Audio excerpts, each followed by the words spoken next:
Say hello from Bristol Motor Speedway today as we come here to show you guys the playoff racing here for the UIS Cup Series here for the UIS Racing League here from obviously Bristol Motor Speedway.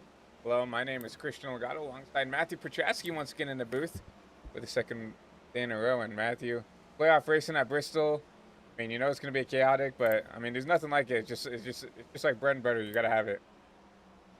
Oh yeah, talking about bread and butter. Welcome guys to the last great Coliseum, obviously the namesake for the Bristol Motor Speedway in Tennessee.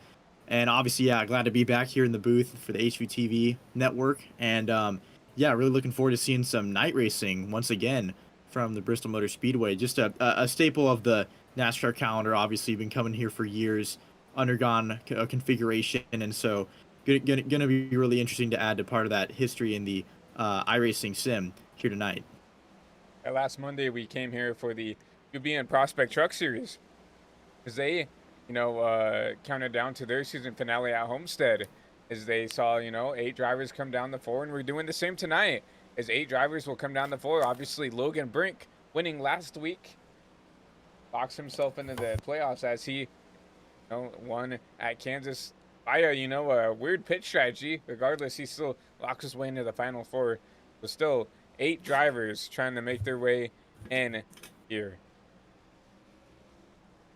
Yeah, obviously, with the playoff crunch, there's going to be a lot of drivers with a lot of consideration for not only who they're racing around, but for their own sake, right? Talking about the number 11 of Max Ford in the DHL machine here, as we can see on the screen, as he makes his way up from the apron of the track onto the banking. Bristol Motor Speedway, obviously one of those tracks that has significant banking, despite it being a short track, and that's definitely going to be a catalyst for a lot of high tempers and maybe some incidents today. But hopefully we can get some clean green racing and see what these guys have to show for us tonight and for you viewers at home. And obviously, you talked about tempers flaring, and it is the track, right, where we see the most amount of action, maybe outside of Martinsville or something, right? Where it's just, usually the only way to pass there is with that chrome horn. But here at Bristol, it's a car stop there, but you can go wherever you kind of want. You can go up there and run the top, you can run the middle, you can run the bottom, wherever that car wants to be. And unfortunately, you see a lot of cautions here with guys who like the top versus guys who like the bottom, where you'll on the bottom, you'll go and roll, get clear, and have a good momentum here. Versus the guys who on the top who won't be as good on entry and through center, but will have just a massive run off of turn 4 and off of turn 2. That's when you usually see these cars get together. It's just two people trying to get in the middle, and obviously can't do that here in stock car racing. Yeah, and obviously talking about the runs off the corners from the top to the bottom, going to be a very different dynamic from where you're exiting off the corner. And obviously, yeah, going to be really interesting to see what drivers choose what lane, what cars work better where on the track, and how that changes throughout the remainder of the run throughout this race. Obviously, drivers getting their cars figured out right now in this session in the iRacing sim. And as you see, another car got in the wall right there on exit. There's going to be definitely going to be a lot of outside contact. Obviously right now, a lot of these drivers just hoping to get the handling on their car figured out, and obviously being in the iRacing simulator makes it very easy to hit that reset button, get reset, and obviously get a clean, fresh car after getting some damage in this session right now. But during the remainder of the race, obviously, not quite as easy to hit that reset button, right, Christian?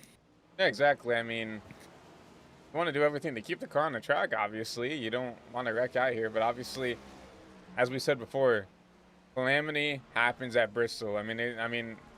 There's some rare cases where you can maybe see some guys, some leagues, or some races just go clean through all the way, but it's just so easy to make contact with someone, or you know uh, whether it's on purpose or not.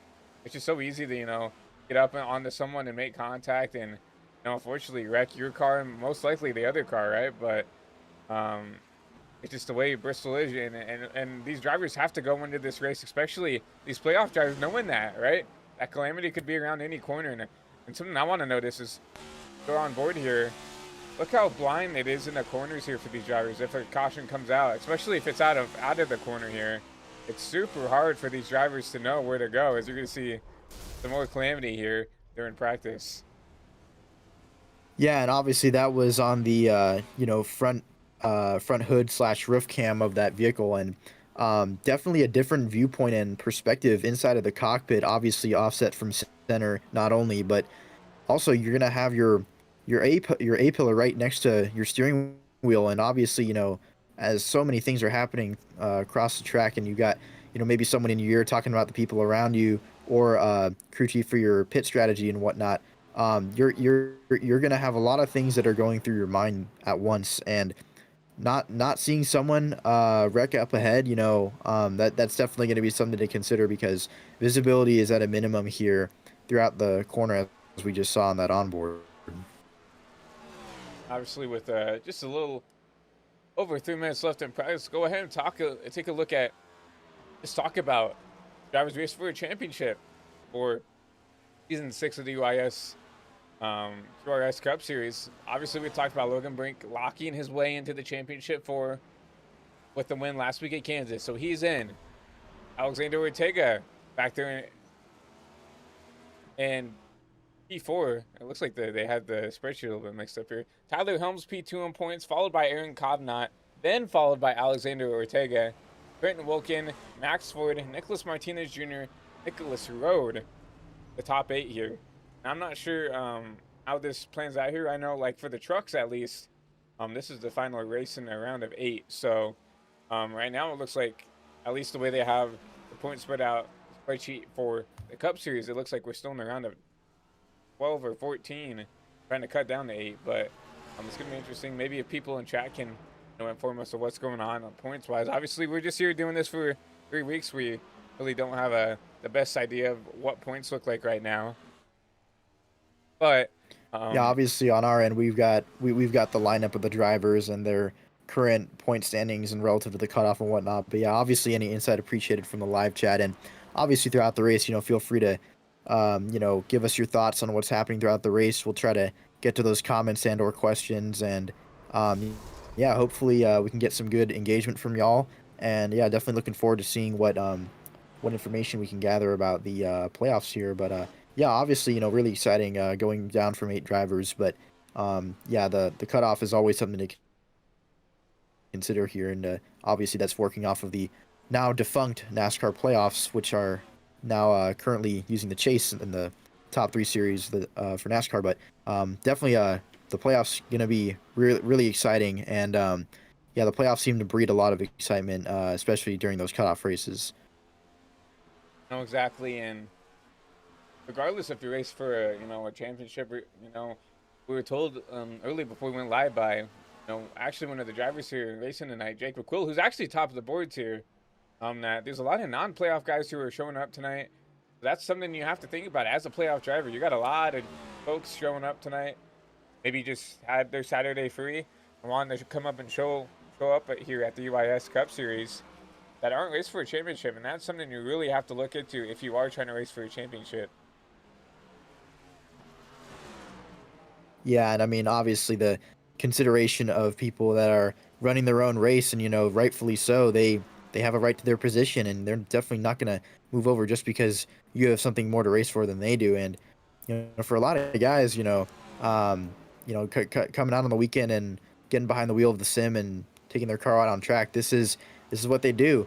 And despite them being in contention or not for a championship, having a playoff spot or not, they are going to take every opportunity to win, and that's what they show up to do, is to try to put themselves in the best position to do so and win the race. But obviously, that's gonna be gonna have to be mindful of the playoff drivers as they do so. But yeah, the hope is that all of these guys that are not racing for the championship can be mindful, but obviously give us a good show as we watch them on the screen here.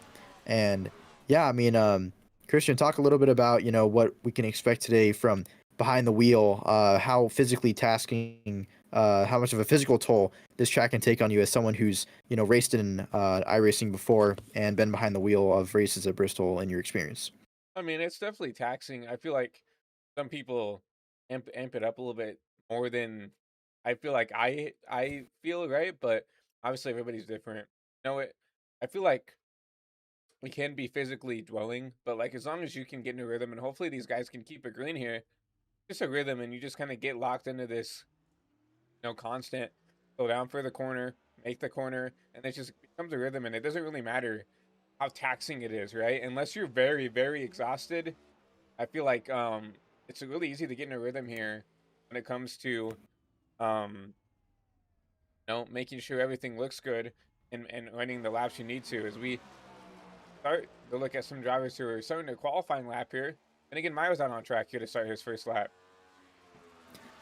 Yeah, and Finnegan Myers, as well as several other drivers throughout this field that we'll go through for y'all, um, taking part in various different leagues throughout their time behind the wheel of the sim. You know, a lot of these drivers will either be partaking in multiple leagues simultaneously, or you know, switch their interests, their full focus from one league to the other. And you know, really awesome to see a pretty full and lively field here today with some familiar faces. Let's see if Finnegan Myers go top of the boards there. 14.595. A good lap for him. We'll get to look at some drivers here. Kenorian Davis out on track. Ready to set his first lap. I think these guys only have 2 laps of qualifying. Some leagues have 1, some have 4. So like these drivers have 2 laps to get the most out of their car. And remember, not just to get the most out of it. It's not like in real life where you can maybe scrape the wall, you know, to get the most out of it. If you touch the wall, obviously there's no grass here at Bristol, but if you touch the grass at some other tracks, that lap is invalidated. So these guys have a little bit, I feel like, a harder time than even in real life sometimes. They, get most out of the car. But right now you see Dorian back there in the P8 spot. Yeah, and talking about the difference from the sim to real life, obviously not everything is necessarily one for one identical, but obviously there are things that are analogous to the sim compared to real life as we get close to 2.5 minutes left here in qualifying, following along with the number 11 DHL machine of Max Ford piloting that Toyota Camry XSE.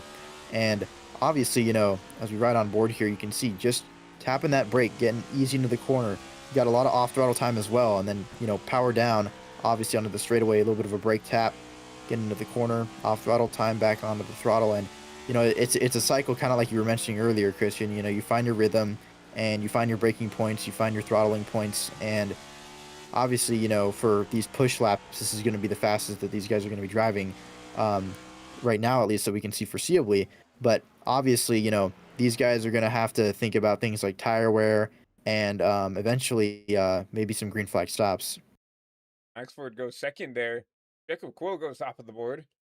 Continue to count down laps here. Looks like Trenton Wilkins out on track, making his run here. The only car actually making a run right now is this number 17. Trenton Wilkins, a Cedar Point machine.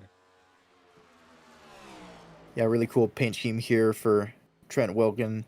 And yeah, another thing that I always like to point out on these broadcasts is the consideration of the paint schemes. A lot of these drivers, you know, either working on these themselves when they're not in the sim, and or getting them commissioned and big being a big factor in the design, either entirely or in conjunction with sponsors for their car that they might have.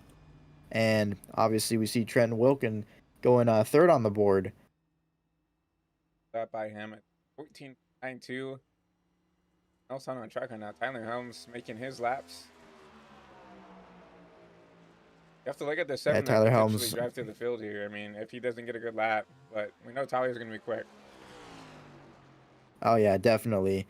And you know, this is my first time in the booth for this series, but I can definitely tell that a lot of these guys have some pretty competitive speeds just in qualifying alone. And yeah, really going to be looking forward to seeing Tyler Helms behind the wheel of that number 7 machine, working his way up through the field maybe.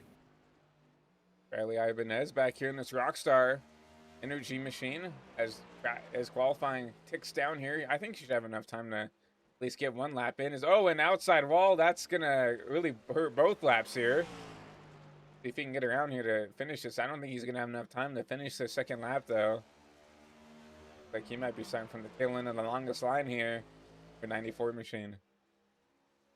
Yeah, and anyone who's done iRacing before, as we see him get into the wall again there, yeah, I mean, if you've been behind the wheel of the sim, you know that first qualifying lap, you're just trying to set a time, and maybe you can get that push lap, the second lap maybe, but obviously, you know, didn't even get the chance there and got on the wall twice. But yeah, that's gonna looks like it's gonna wrap up our qualifying here. But we definitely got a really competitive field here today. I definitely agree as well. We don't need these drivers getting their cars. I don't even see about a handful of drivers out now, um, getting ready to go. But remember, these next gen cars, you can do so much before the race to um, adjust the handling. Not only can you do brake bias and everything else, but you can. That's what the MCs, which is something that we're gonna have to look at here for Bristol. It's a track that you brake at every corner, right? For the most part, you can adjust the master cylinders to make sure that you're getting the most performance out of the brakes. You can adjust the steering ratio, obviously rack and pinion steering here for these next gen machines, and obviously the brake bias to help them get in the corner a little bit better. And that's just something that they can modulate throughout the race. Is that brake bias? Yeah, and a lot of these drivers, the best drivers in this kind of a race aren't going to be the ones that can have the most, out of the cannon, so to speak, speed, but it's going to be the ones that can make those adjustments throughout the entirety of the race, really hone in on their car, know where you're good in the long run and or the short run, where you're good firing off or settling in. And so really looking forward to seeing who can maximize and find that best crossover point between all those factors that we just talked about. Definitely going to be interesting. Who can helm these race cars in and make the best out of it. But looks like we have everybody out on track. Let's go ahead and get your starting lineup here, presented by I've right here. Jacob Quill. I mean, your sponsor here on the pole. See that 11 Max Ford alongside there in that row one. Quentin Wilkins there at P3 and that 17 alongside Tyler Holmes in that row two. Row three will consist of Finnegan Myers back there in P5. P6 will go to Joshua Carey in the 35 machine. Mike Thompson back there in P7. Christian Zarati in the 99 P8. And rounding out your top 10 tonight, Jackson Brown, Carmela Echeverra. Yeah, I'll take y'all through the following positions here. Nicholas Martinez Jr., row 6, as well as Aaron Kovnat. Followed by Kendorian Davis in the 5 car, row 7, alongside Nicholas Rode. Row 8, we've got Cash Culp in the 79 machine. Right next to him is going to be Alexander Ortega starting in the 40 machine.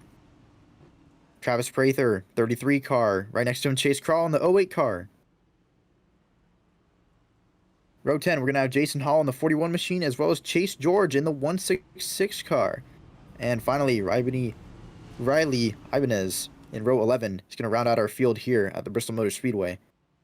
Riley was that one we rode on board with. Did not have the quality lap that he wanted, and he's going to start tail end of the field here. We'll go ahead and take a look at your race weather for tonight's race here for season 6 of the UIS Cup Series. 78 degrees here from Bristol Motor Speedway. Mile an hour wind, mostly cloudy, but yeah, the lights are on. The sun has gone down.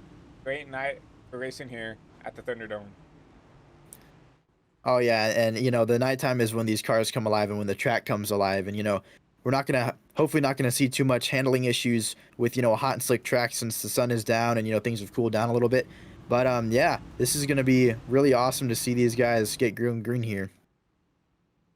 That's gonna be awesome. You see a Chevy Toyota front row, Chevy Toyota second row. You'll see that first Ford of Finnegan Myers back there in that 12 machine. He's gonna be the first Ford here in qualifying, and then you'll see that Toyota, the 35 of Joshua Carey, and at that row, the top 6 here. But you do see lights off on the pace car. See him take that hard left turn on the pit road as we come down the backstretch for the final time. I mean, it's going to be exciting. 250 laps here for these UIS drivers. That's a lot of laps here at Bristol, but these lap times go down quick. So even though it's 250 laps, we go green here. Not going to be as quick as I feel like some of these fans at home think. Yeah, definitely, and those laps will tick off real quick. So before you know it, guys, we're going to be sitting here halfway to go and then 3/4 to go, and then soon enough it's going to be single digit laps left. And so strap in and take a good spot to watch this race from. Grab a snack, grab a drink, get settled in, because this is going to be a really fun show here for y'all tonight. Before we go green here, we do have a race pick stab, so I'll let you go first, Matthew. Who was your pick to win here at Bristol tonight? Man, I'm going to tell you, that 11 DHL car of Max Ford, we saw him get out on the track early in practice, and I think he's got the car to win. I think he's the car to beat. But obviously, so many good guys in the field. go through those race picks once we get an opportunity to, but we're going to get ready to go green here. 250 laps. And Max Ford launches off the corner here. He's actually going to take the race lead away from Jacob Quill. Yeah, just a great launch there on the outside lane, able to carry his momentum, roll it through the corner, and he's going to lead lap 1 here in the number 11 DHL machine. Remember, on the starts, it's on green flag, so Jacob might be a little upset that he kind of got, I don't know, maybe he was sleeping on the start there, but Max Ford being aggressive. Remember, one of the drivers racing for a championship. Unlike this Quill machine, part-time, obviously a primary sponsor of this Cup Series, but once again, not racing full-time. Unlike the driver of the 7 behind him trying to get around him, that's Tyler Helms in that P3 spot. Yeah, and we saw Tyler Helms. He started in 4th, and so obviously able to make up 1 position on that initial start here. And looks like he's got a decent amount of pace here. As he's able to close up on the 29 car, roll middle corner exit as well. You see the 29 also getting the wall, but there of Jacob Quill. Yeah, these guys are definitely showing some good early speed, but yeah, gonna have to wait and see once everyone gets settled in to see if there's any main contenders for this race. Got some racing outside the top 5 here as they go 2 by 2 right here. Looks like, was that the 92, the 82, the 02? We'll get it right. Carmelo getting in that outside wall. There's the 96 going to squeeze him back up there. That 02 just kind of stuck up there at that top lane right now. Oh yeah, and you saw the 40 car of Alexander Ortega in the advanced auto parts machine get into the back of the Canes car. The 02 boot him up the track just a little bit. As they say, the bump and run, the Bristol move. We maybe seen a little bit more of that right there, but obviously not intentional out of the 40 car. Now you start to see these guys further on back, get single file, try to find their pace, try to figure out where they want to go. Finnegan Myers, honestly, I expected him to be aggressive to go up there and drive through the field here, but actually lost 2 spots back here in the P7 position. Yeah, and as we see the FTN machine of Aaron Kovnat getting in the back, or getting to the outside wall, sorry.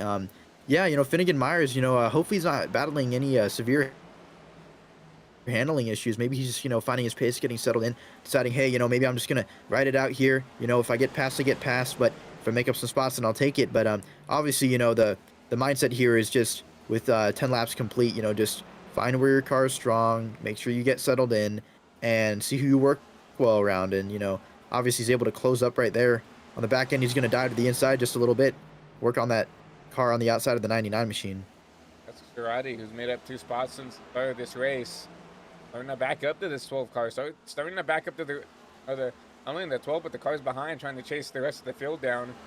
Girardi maybe trying to do the same thing that the 12 was doing. Find his pace, back it off. Don't use this stuff up early. Oh, a huge slide back there, Nicholas Road. That was almost really bad for that 96, but gonna have to taken advantage here. The 88. All right, Tom's gonna try to look underneath here. Yeah, Wyatt Thompson in the 88. Greg Ghost Machines, we got to spin the 99 car, getting into the 88. Oh my goodness. That's Girardi here in the 99. We'll look at what happened here between 2 cars. Yeah, how quickly things can change here at Bristol. Looks like maybe Cash Culp was involved in this as well. We'll take a look and see what happened here. Yeah, the 00, the 0 car sitting down here out of the way as well. We'll see what happened here to this 00. Yeah, I see him on the bottom of the racetrack there. Got brushed with the wall. Yeah, he was able to reel it in, working his way up the track, but no contact, no contact. Oh, it looks like the Rocket League machine of the 08 spun. Chase Crawl. A few isolated incidents here. Yeah. Look at Chase Crawl here and see what happened to him. So there's like a slow car down here on that Toyota Camry. Chase Crawl looks like he just gets loose out of the corner here. Outside wall. That's what it was. Then what happens to the 99 here, Girardi? This is a completely separate wreck up here.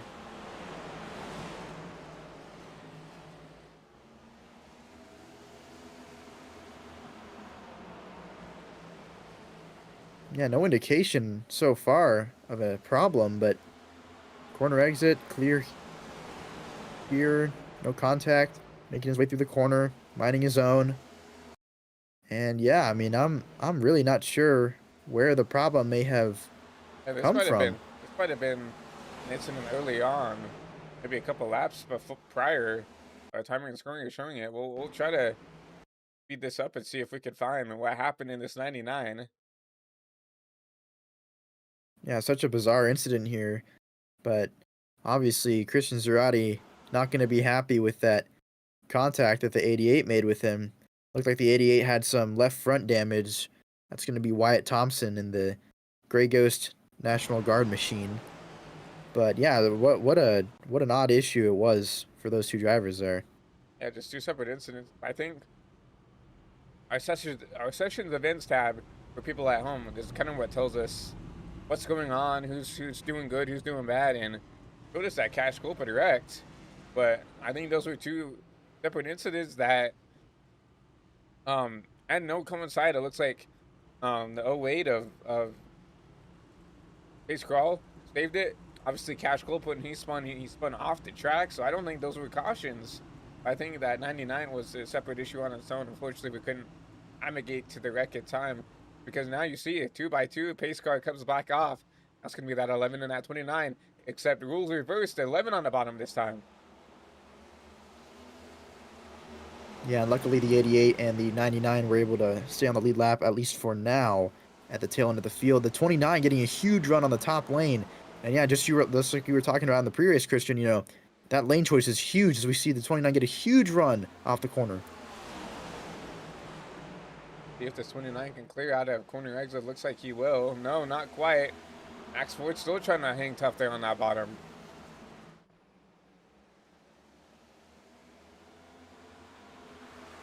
Now the 29 clears the 11. Max Ford back to P2, where he started here in this race. And we have some battling further on back. Alexander Ortega trying to get around this 12. Finnegan Myers on the top side, just like that 29 did earlier. Yeah, just a, you know, really big run down the hill, as they say. I mean, you're just carrying so much more speed when you come down the corner on corner exit there. And it's almost overwhelming as the car on the inside having that much of a speed differential from the car to your right. We see a puff of smoke. Car is going to be getting into that outside wall and corner exit from time to time. But yeah, keep an eye on that 40 car, Alexander Ortega, throughout the race. He's definitely shown some speed, shown the ability to pass, but obviously we can hopefully see how he does throughout the long run. And showing the ability to pass is, I think, the strongest thing that he's shown us. Up 11 spots when he started back there. E16 all the way up inside the top 5 already. And that's the strongest case I've seen so far, is like a car who can come up here and potentially come up here and win. And have the best qualifying time, if he qualified at all, has already made himself up here in the top 5. Yeah, and talking about guys who have run up a significant amount of positions relative to their start, Aaron Kovnod in 7th, just 2 spots behind, up 5 from 12th starting position. Definitely a really fast FTN 91 machine. And yeah, I think he's also a force to be reckoned with here, as we see him work to the back bumper of the 12 machine of Finnegan Myers. But definitely 2 guys to look out for who started further back in the field and are making their way up. It shows you right here how close these drivers are here at this, you know, half a mile high banked oval.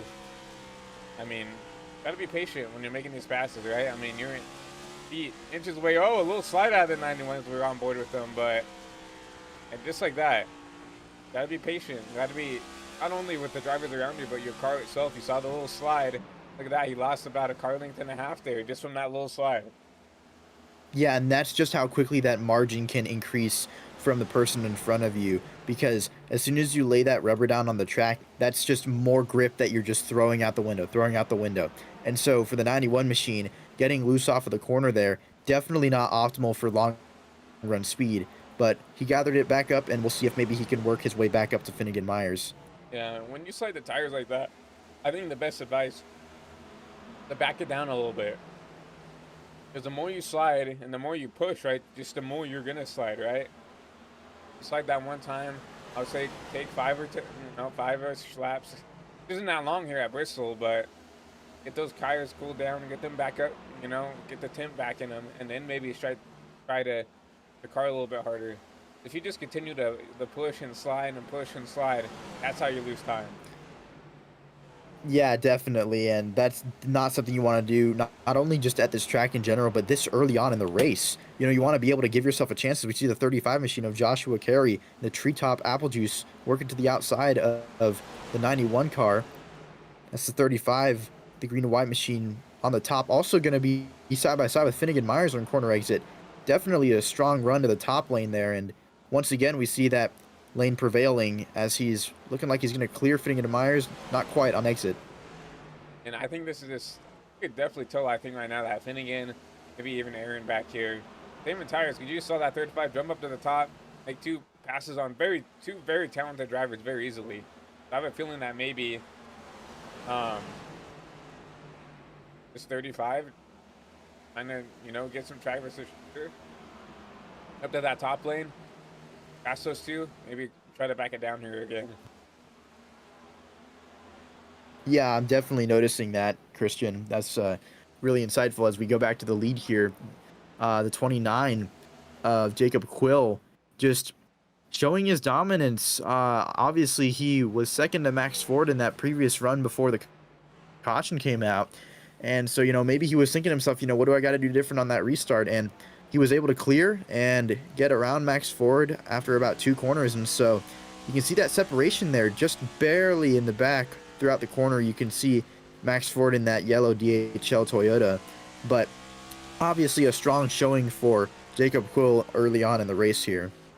What I want to focus on is he's already gapped that 11 machine, the gap there, back to Max Ford, about a second and a half. Is this 29 pushing hard now at the start? Or does he just have something figured out here that he can just get away here early? Or is he trying to use his stuff up a little bit early now, and then he's just going to have to play defense in the end? There's caution waves. Never mind about the tire saving. Oh yeah, I mean that margin just went down the drain. Caution coming out on the speedway. Yeah, I mean, oh wow, we've got the 96 broadside in the turn. He's gonna make his way down to the apron safely, and yeah, we're gonna take a look at the replay for you guys at home, give you a look at what happened here. But it looks like he obviously maybe got some help from the O2 car here, possibly. He had a huge slide out of the exit of that corner there. Yeah, once again, trying to lock it up the track. Unfortunately, there's a car there. O2 of Echeverria right there, and he's going to slide down the track here. Luckily, I don't think anybody gets to him here. Yeah, everybody's trying to be safe to give him the space he needs to. My gosh, well wave there. Just 2 cars just trying to go for the same hole, and you're going to see that a lot. This is what we talked about in the pre-race. 2 cars going for the same hole, and unfortunately, get a 96 turnaround here. Yeah, that was a reminiscent crash of it. I think it was a Kyle Busch race in the Nationwide Series way back when, with the lap car at least, when he was trying to clear on exit and he just couldn't make it happen. But obviously, yeah, I mean the 96 is definitely going to be thinking back to that incident and hoping he maybe could have, give him a little bit more space on corner exit. But Christian, talk a little about how the car dances off the corner and how it kind of just glides up the track. Why can't you just turn left and avoid that contact there at a racetrack like Bristol? Well, I mean, that's the thing is when you slide, I mean, it's literally the rear end trying to turn right, basically. It's trying to spin out, and you're trying to correct the car. So obviously, like imagine in your road car, right? You get a little oversteery trying to make a corner, right? You're gonna try to correct it, and unfortunately, correcting it when you're turning left, you have to turn to the right. And when you're turning right, you're obviously gonna have to walk it up the track. So, that's unfortunately with the 96 there. We saw a huge slide out of him the corner prior to that. I think that's the same thing that happened. He got a little loose, had to walk it up the track. Unfortunately, the O2 was there, and those two come together here. But I want to talk about here the 45. Jackson Brown stays out here, 42 laps on these tires. But something we're getting fed info live throughout the race here. We do have a stage at lap 63. So do you think maybe this 45 is just trying to maybe get a good jump and get some track position? And then obviously we're going to have that caution on lap 63 for stage. And maybe he's just trying to flip the stage here. Yeah, I'm thinking that might be the move for the 45 machine. I mean, obviously, you never know with these kinds of restarts what can happen. And so maybe just testing his luck here as we see the pace car go on a pit lane. The 45 to 29, a honestly a decent jump for how old those tires are for the 45. It's going to allow battle for the P2 spawn just like that. Here comes Max Ford. Here comes Jacob Quill. Here comes Tyler Helms. 3 wide for the lead. Yeah, I mean, just crazy stuff out of the leaders right there who have a lot to lose. And we see the 29 machine able to clear the 11 on exit. He'll take the top spot away from Max Ford. Max Ford still battling strong in the second place as we got side by side in the back as well. The 45 machine still holding his own as we have another caution. Cautionable wave here. Ali Ibanez once again involved in another one. We'll see what happened here. Yeah, definitely not the start that Riley wanted for this race, but yeah, still got a lot of time left. Hopefully didn't get a ton of damage in this, but we'll take a look at what happened here. See the Rockstar Toyota Camry at the top of the track, conceding that position to the 96, as we see the 99 of Zerati right behind him there. Oh, Finnegan Myers. Oh, it's a 12 car. Oh no, just caught up. Yeah. Look at Finnegan. I mean, that's something you don't see a lot out of this 12 machine, but maybe he had some. What Oh happened yeah. here? Okay, so it looks like Yeah, this all started up here. The 40 gets to the back yeah, of the 12.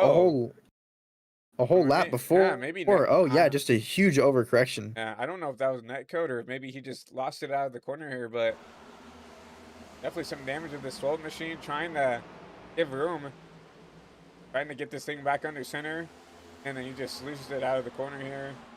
Fortunately, grabs a nut 94. Luckily, I don't think Riley got any damage here. Just be a little bit of damage on the tires, but no physical damage on that 94. And yeah, I would explain that. I mean, that's you don't really see that a lot out of that 12 machine.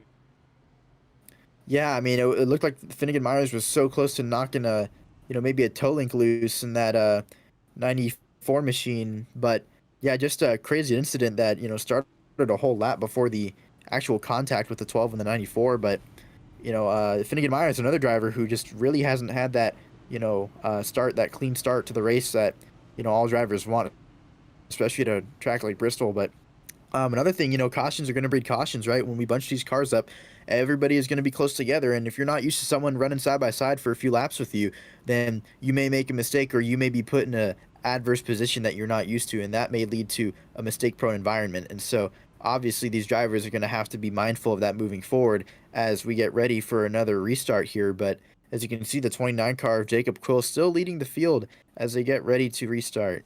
Myers still in the pits here. He went a lap down. Surprised to see that he had to do that. Obviously, I guess he knows that he's getting a caution on lap 63, and he right now is the only car lap down. But obviously, cautions can happen before there, and drivers can kind of bump you in track position if they go a lap down. But you still see a lot of front end damage to that 12 machine. But surprised to see that he voluntarily and went a lap down to try to fix some damage. You know you have that caution on lap 63. I'm you. Just try to limp it out if you can. Try to get to that stage caution. Oh yeah, definitely, and good to see Finnegan Myers still back on the track here. Once again, huge thanks to all these drivers for making it out tonight. See the pace car take a hard left turn. Jacob Quill, another good launch out of the corner. Should see what that 45 is going to do here on this restart. You Quill.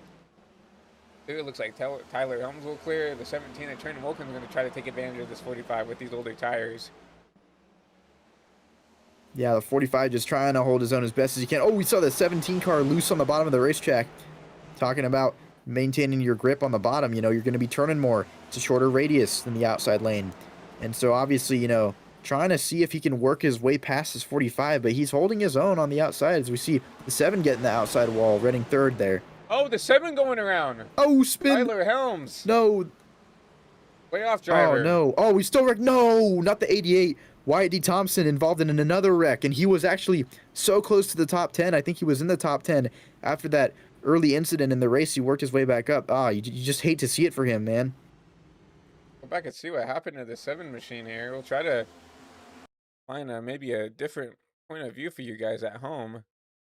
Try our chopper cam up here. I don't know if maybe the 7 got some help or backed up for this. Yeah, for the 11. This was on the corner entry. I think this is the corner that something happened in the 7 machine. Yeah, they ended up going 3 wide for just a second before the incident happened, but oh, a huge checkup on the bottom. That's what led those 4th and 5th place cars, the 45 and the 17, up to him. Yeah, the 45 in the back end of the 7, Jackson Brown putting the bumper to the 7, the chrome, the chrome horn early. Nowhere to go. You see the 88, the 35 involved. White Thompson. It's a lot of drivers nowhere to go. And unfortunately, you see like some of these guys here. The only thing they can do is get on the brakes. It's still not enough. You see that the 96 Nicholas Road gets some damage as well. That's just how things work at Bristol. There's just nowhere to go if you have a wreck here towards the front. Yeah, and just a victim of someone else's incident. You just can't really do anything about that. But yeah, really unfortunate for those drivers that got cut off in it, and maybe we can see them repair some of that damage and make a good run later throughout the race. But we're already a decent amount of the way through the race, 1/5 so far, and yeah, I mean these guys are, a lot of attrition so far, but cautions are going to breed cautions, and so hopefully these guys can get some green flag racing under their belt. I'm sure these leaders would like to see that, maybe see how their long run cars are, but until then, we're going to have to wait and see. I definitely agree. It's gonna take some time. I'd like to get a long run in to see, can prevail on this long run pace, but obviously we do have that stage caution on lap 63, so I'll have to wait until at least the end of this stage here to figure out, if we can get a long run in. But I feel like this is only just going to ramp up the aggressiveness style as we're under 10 to go to get some of these pressure stage points. Yeah, and another thing that I'm curious about is with less than 10 laps to go before the stage yellow, and when points are going to be awarded, is who of these top 2 or maybe top 4 drivers is going to maximize on those points. Obviously, the 29 has been running out in front the majority of the race, but that 11 car was leading before the first incident. And then the 40 car obviously has been working his way throughout the field, and the 17 just holding his own in the top 5 for the remainder of the green flag laps that we've had so far. So really interested to see who can make their way to the front and get some points. Tyler Helms, Max Ford once again lead us back to the green here. Another good jump out of the 29. Ortega's going to follow him through. Going to try to actually take the race lead away. Top lane, maybe a little bit of contact there. Oh, they're wrecking in the back. I think that was Aaron Kovnat in the FTN machine, maybe? Yeah, it was. Oh, man, I think he got some left rear contact. Doesn't look like too much damage to the car, but not entirely sure. Obviously lost a ton of track position there, and we're going to be under yellow again.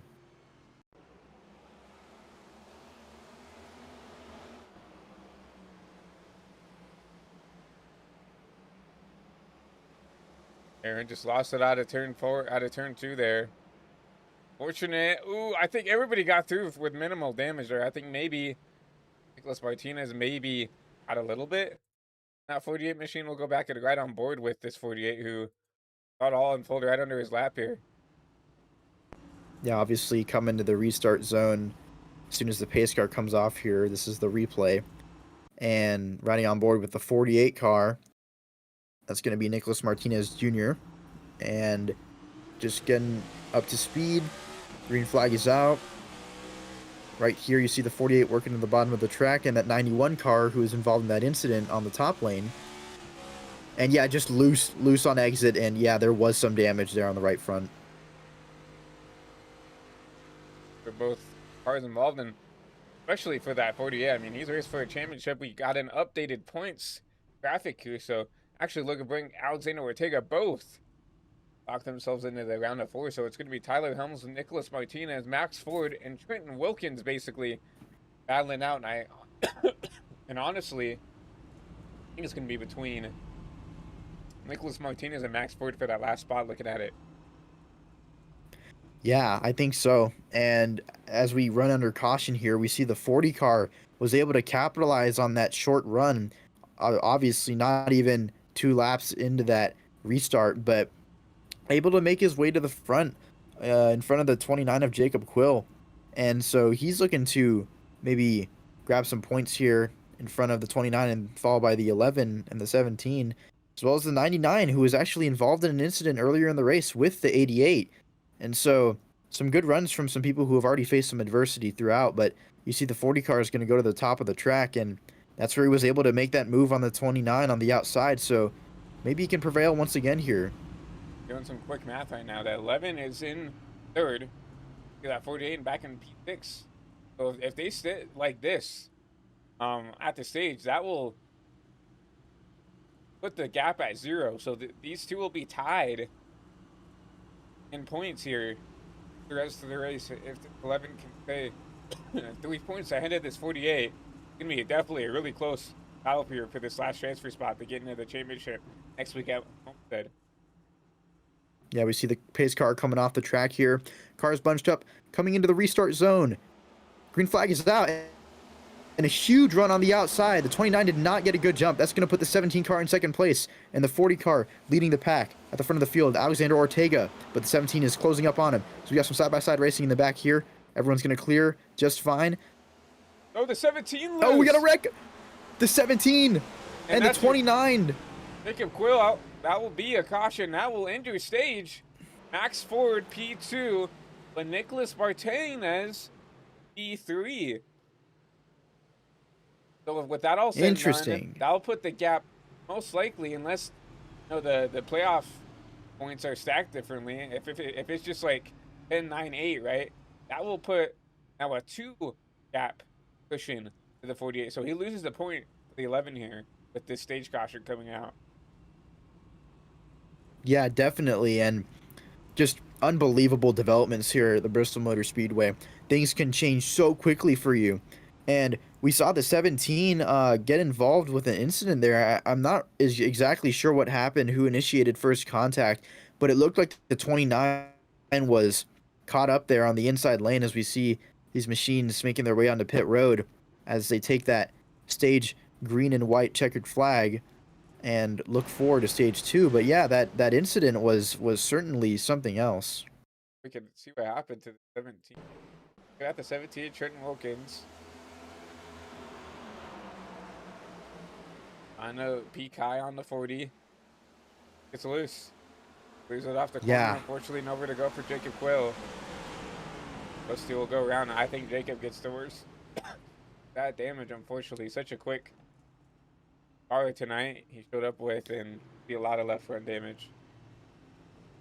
Yeah, definitely, and so unfortunate for the 29 of Jacob Quill, and that wreck looking so much like Tony Stewart and Matt Kenseth in the COT era here at Bristol.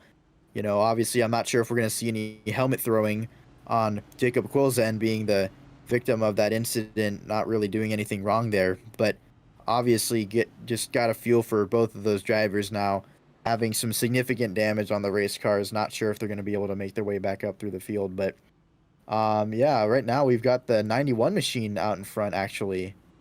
I'm not leading the field, and you have to think about with that wreck, right? Wilkins, technically, he's got a little bit to go. 14 points out, but he's still in trying to get into the final 4 here. But he's gonna try to push that car as hard as he could. You knew he wanted that lead bad. Had to get that stage win. Fortunately, he overstepped the car just a little too much, and unfortunately taking out Quill with him. Quill, a part-time driver, just coming here to race for wins, but at 17 definitely has a lot more to lose than United did. If I'm Quill, I'm gonna be understandable that some try to race as hard as he can to get back to the 40. Yeah, obviously, and like we talked about in the pre-race, everyone's entitled to race as hard as they can, whether they be in the playoffs, whether they be going for a championship, whether they be a part-time driver, just racing here for fun, racing here for trophies. Doesn't matter, but obviously these guys are all racing for different reasons here tonight, and we saw that boil over just a little bit right there with that late race or late stage incident. Back green here to end stage 1 and to start stage 2 and the rest of the race here.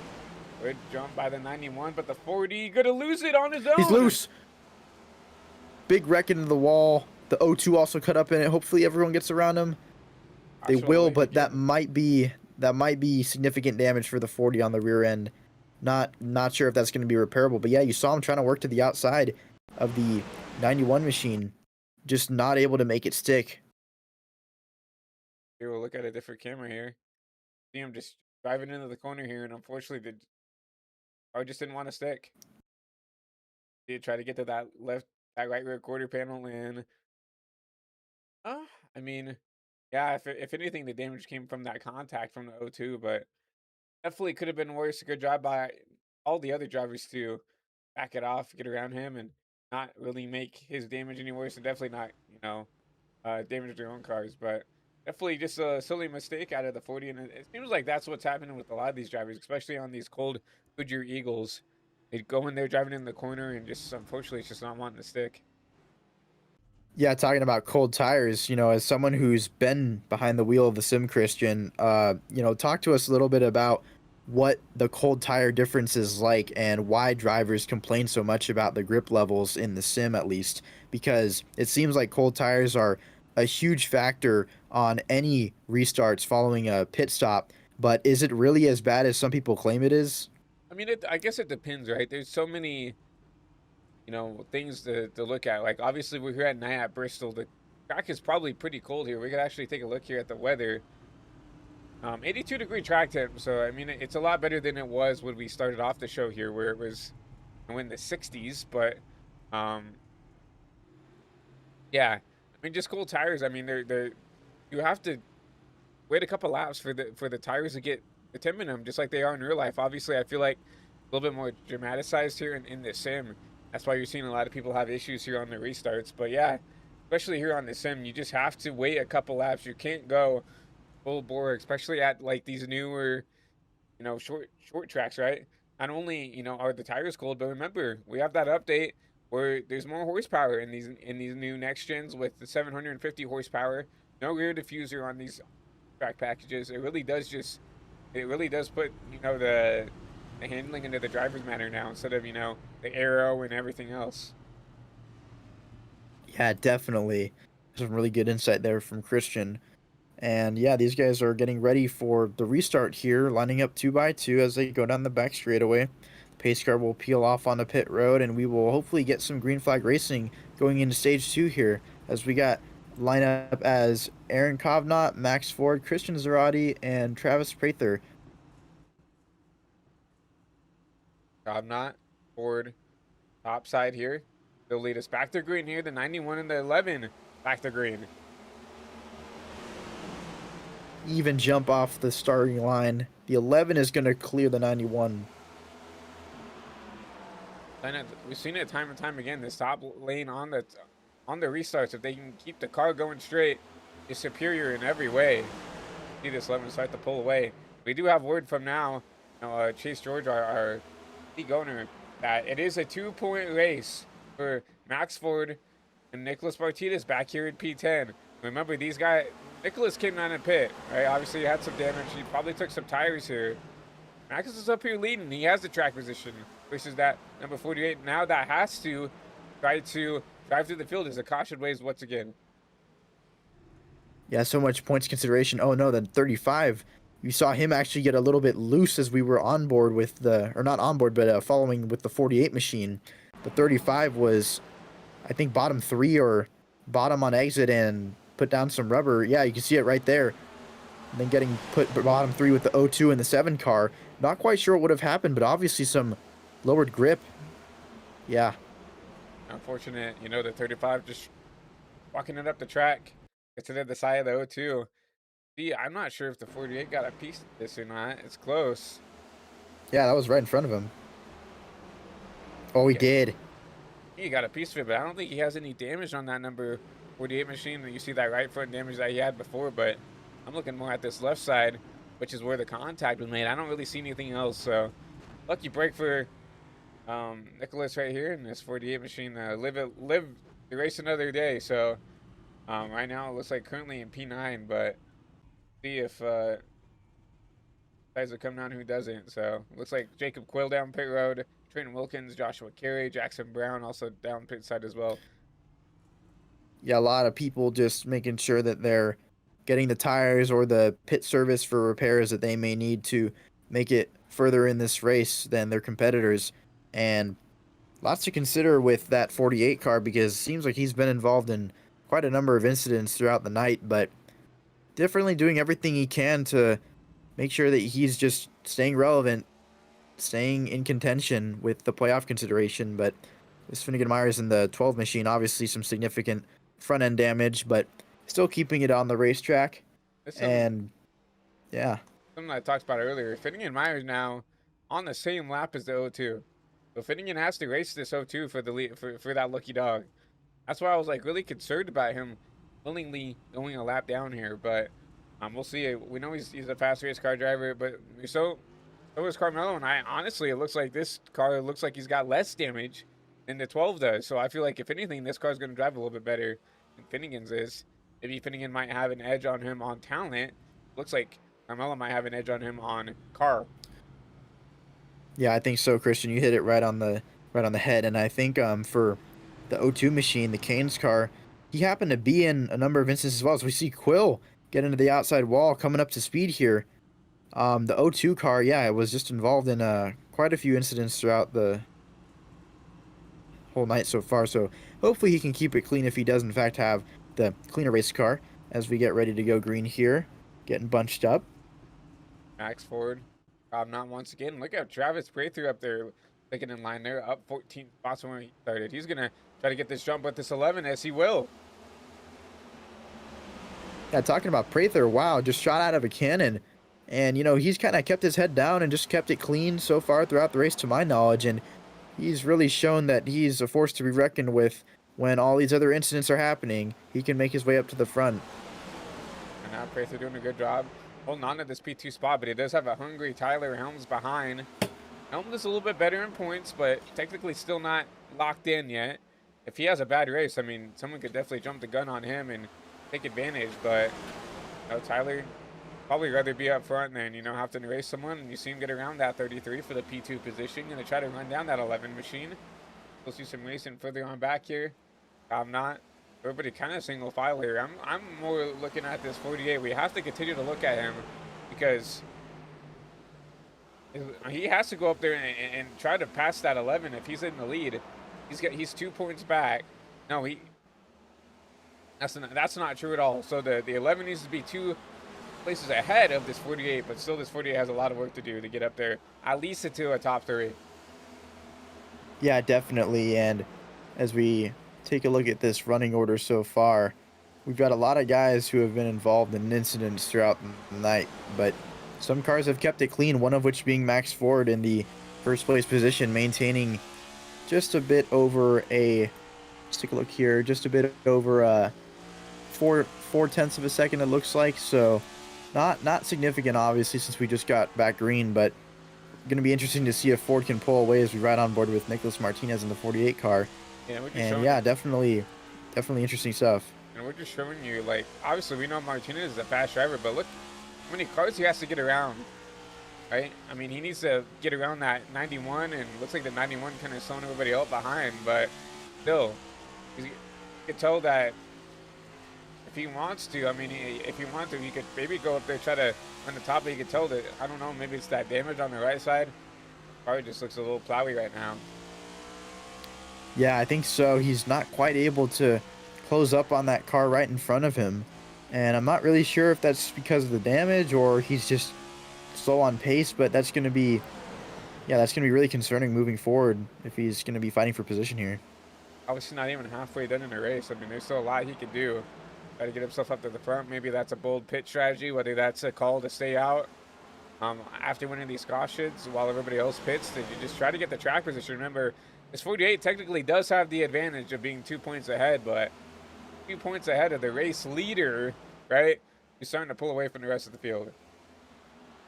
Yeah, you saw the 11 car, just a puff of smoke getting into that outside wall. Obviously not anything to be concerned with, but the 7 machine actually making a charge here to the front, and he was able to surpass Travis Prather in the 33 machine, who is now actually dropped down to the 5th place position.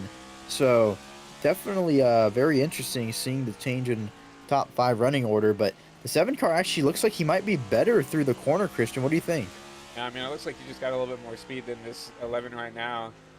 Same tires, but it's funny because, Tyler has told me several times that he's not good at saving tires. So I think this is maybe, remember, you saw Max Ford. I think these two are polar opposite drivers, right? I think Max is a little bit better at maintaining a whole run versus Tyler, who is really quick off the gate.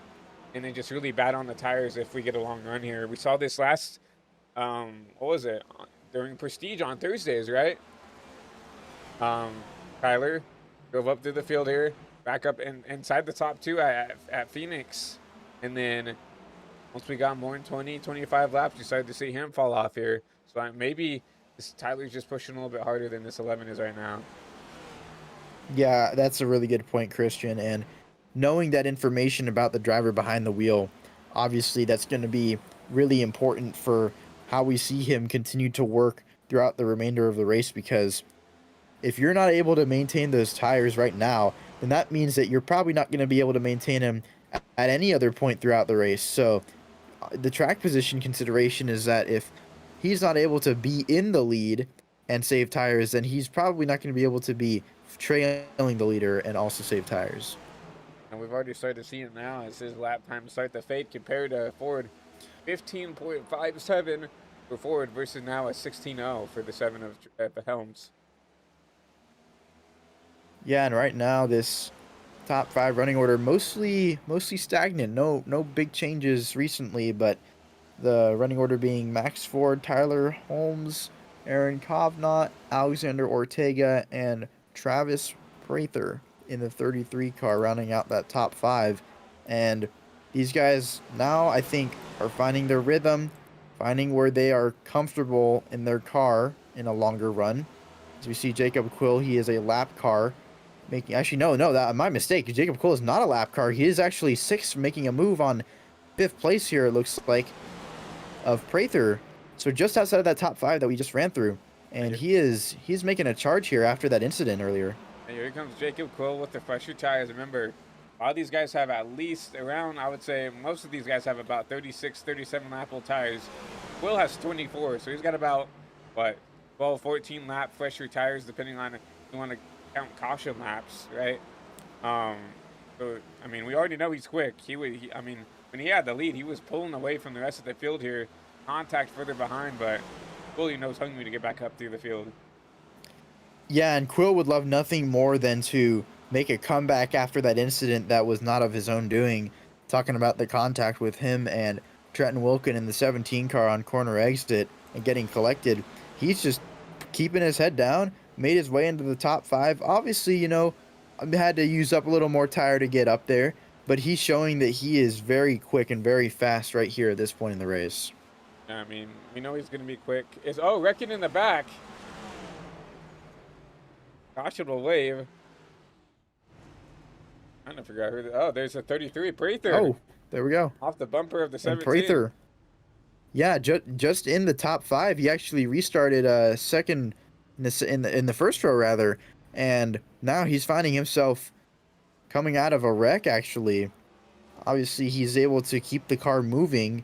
No terminal damage, it seems, and then once again the 17 car that we just mentioned, who was in an incident with Jacob Quill, actually in another incident right here, but maybe got together on exit. Yeah, that's what it looks like. Once again, just not clear up, and that 33 machine of Prather just drifted ever so slightly up the racetrack right there. Yeah, not even really loose, but those cars came together, and I mean, when that happens, Christian, and your car keeps tracking up, and you get stuck with one guy with his door next to yours.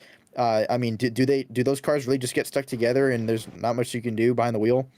Well, I think it depends on the contact. Obviously, with the sim, if you're familiar with it, you know that it's kind of a 50-50, game of chicken here when you're gonna door someone up the track. Now, sometimes you can lift out of it, right?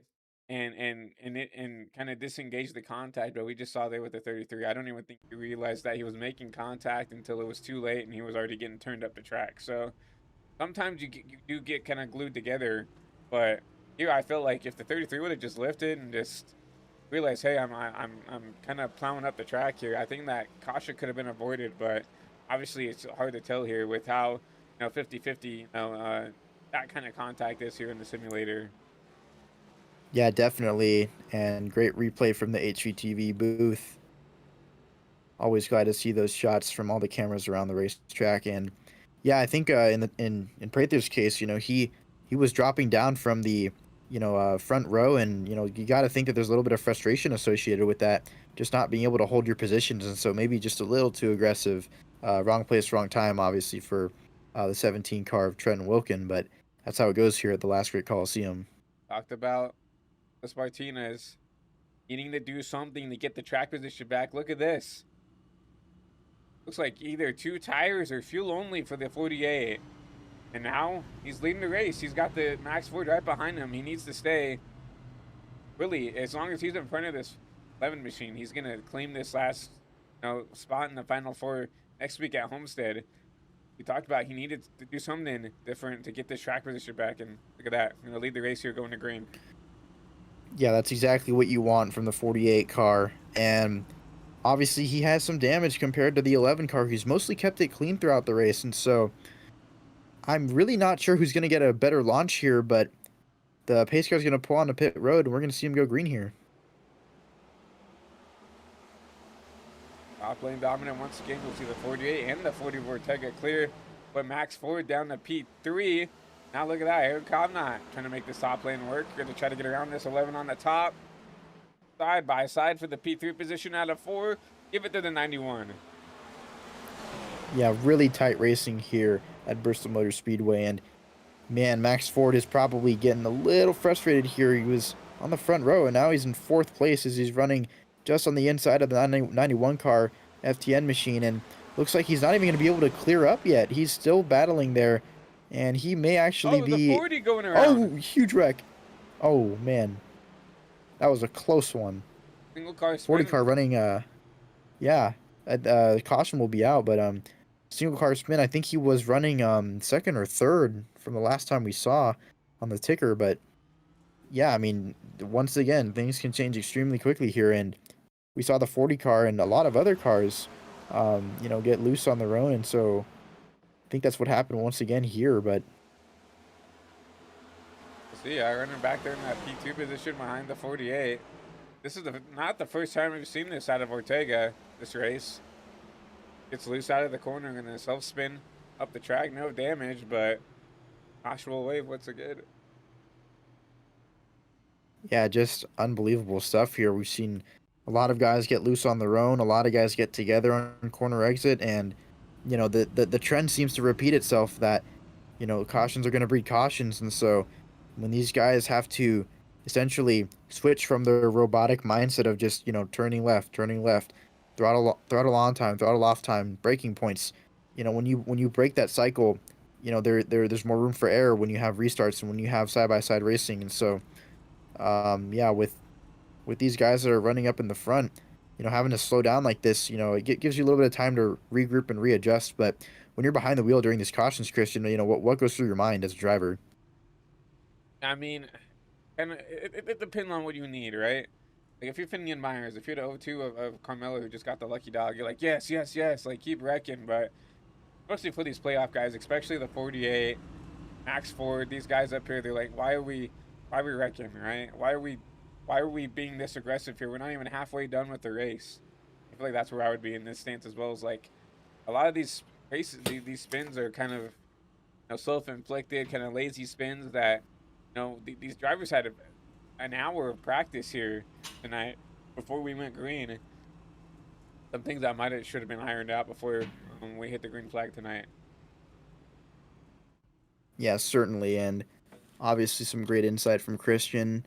Does a lot of iRacing in different leagues in addition to being on the broadcast side of things, and so always great to have his insight. And yeah, we're continuing under pacing here with the 1 to go for the restart. And once again, the 48 car going to lead that outside lane. Been very dominant that outside lane in the restarts. And I think a lot of that has to do with just being able to, be right next to the wall and have a little bit of a better viewpoint of the car next to you and the restart zone being right next to that wall. And so we're going to see once again who can get the better jump here. Definitely be interesting to see who can get the jump here. 48 on the top. Race leader, he picked the top once again. The 91 on the bottom. Max Wood once again stuck on that bottom lane, but you're going to see Tyler Helms up there. He's going to be on that top side.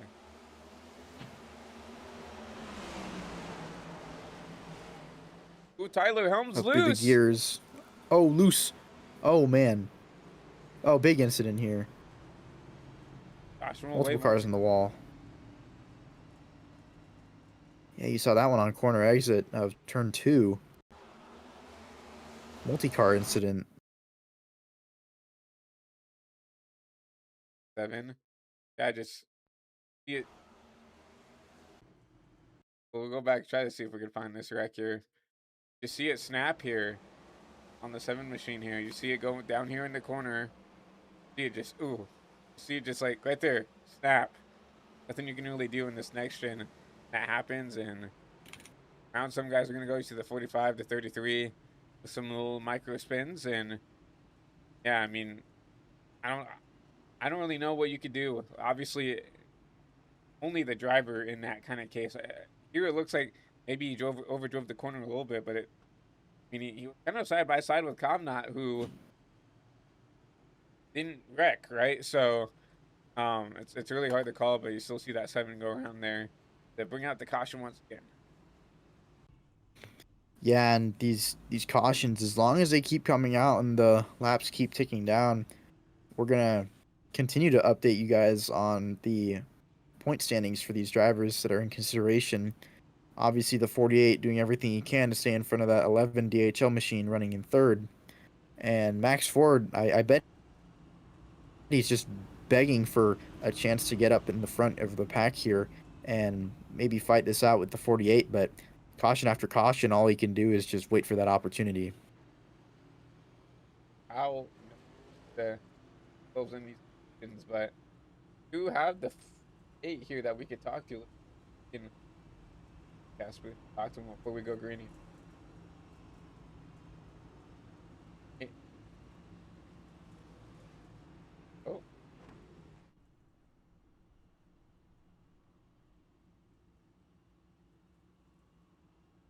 Well, we're gonna go on. We will try that next time. But I really do want to talk to this 48 to see on the mindset here. Obviously, he got the race lead, and uh, also getting fed information are here now. You know, there's different points spreadsheets for especially the way they finish here. So winner gets 5 more bonus points than even P2. On top of that, you get 3 bonus points for fastest lap, 3 bonus points for most laps led, and 3 bonus points for the pole. And unfortunately, I don't think either of these guys got the pole, so I don't really think that matters at all. So Jacob Quill got the pole, so I don't think that really matters at all. But in to see how these points will continue to stack up here as we get ready to go grid once again. Green flag coming out, and we obviously see that top lane prevailing once again.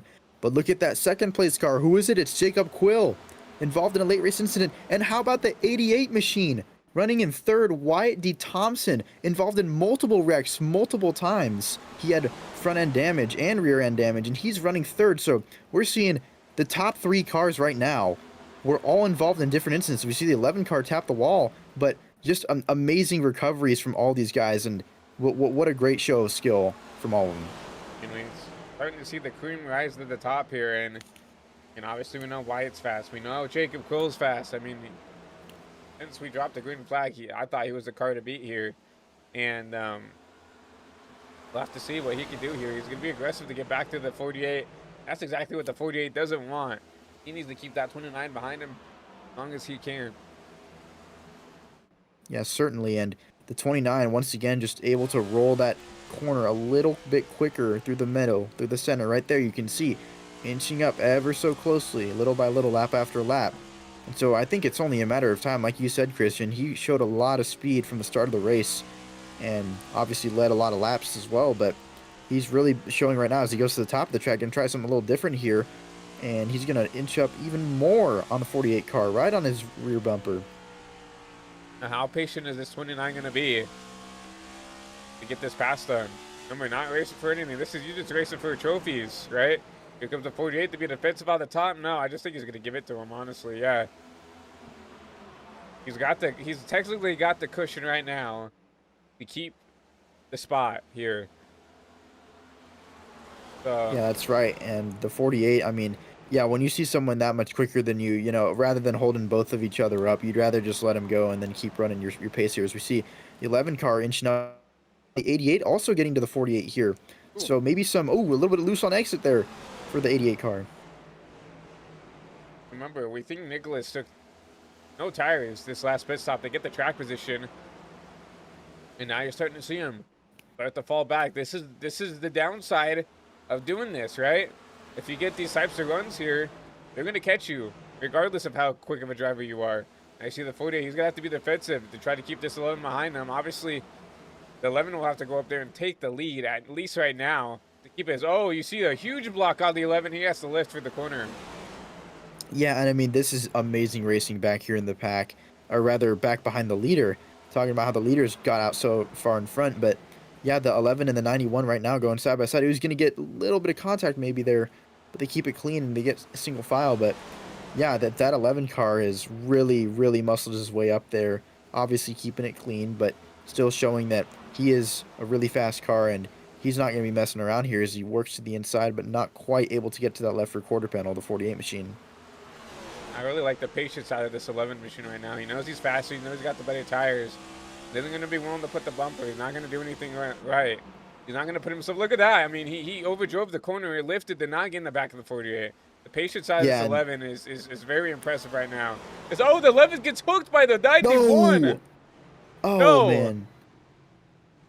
Oh, man. Oh, no, we got hit again. The O2 car. The Canes machine. That's going to be Carmel Echevarria in the O2 Canes car. Oh, man. I'm speechless right now. We're back at this incident. Right now, I'm board with Aaron Kovnat.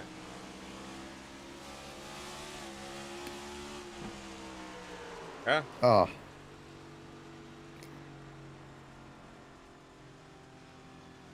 Unbelievable. And I mean, you were just talking about it, Christian, you know, he overcooked that corner trying to get up to the 48 and you see that separation there. And I mean, obviously he had no idea that was going to happen, but ended up paying the price one way or another for missing that corner, trying to make the move on the inside of the 48 car. But just a really, really tough break for the 11. I mean, just got together there. The 91 going to his inside, the 11 coming down, trying to make the corner. And I mean, yeah, just you hate to see it, but see the cars on pit road now. 29 car, first pit stall on the front straightaway. He's going to take his tires, and we actually have a fight for the lead off pit road, and it's going to be the 29. But I think is that the 91 who made it out? No, not the 91. That was maybe the 99 who made it out second. Yeah, that is Zerati. Tire strategy, 9-second pit stop, versus everybody else's 14. Be a tire strategy call out of that 99 as well. Talking about a strategy, the 94 stayed out. The Rockstar machine also involved in an incident earlier in the race. I believe he was broadside a few times.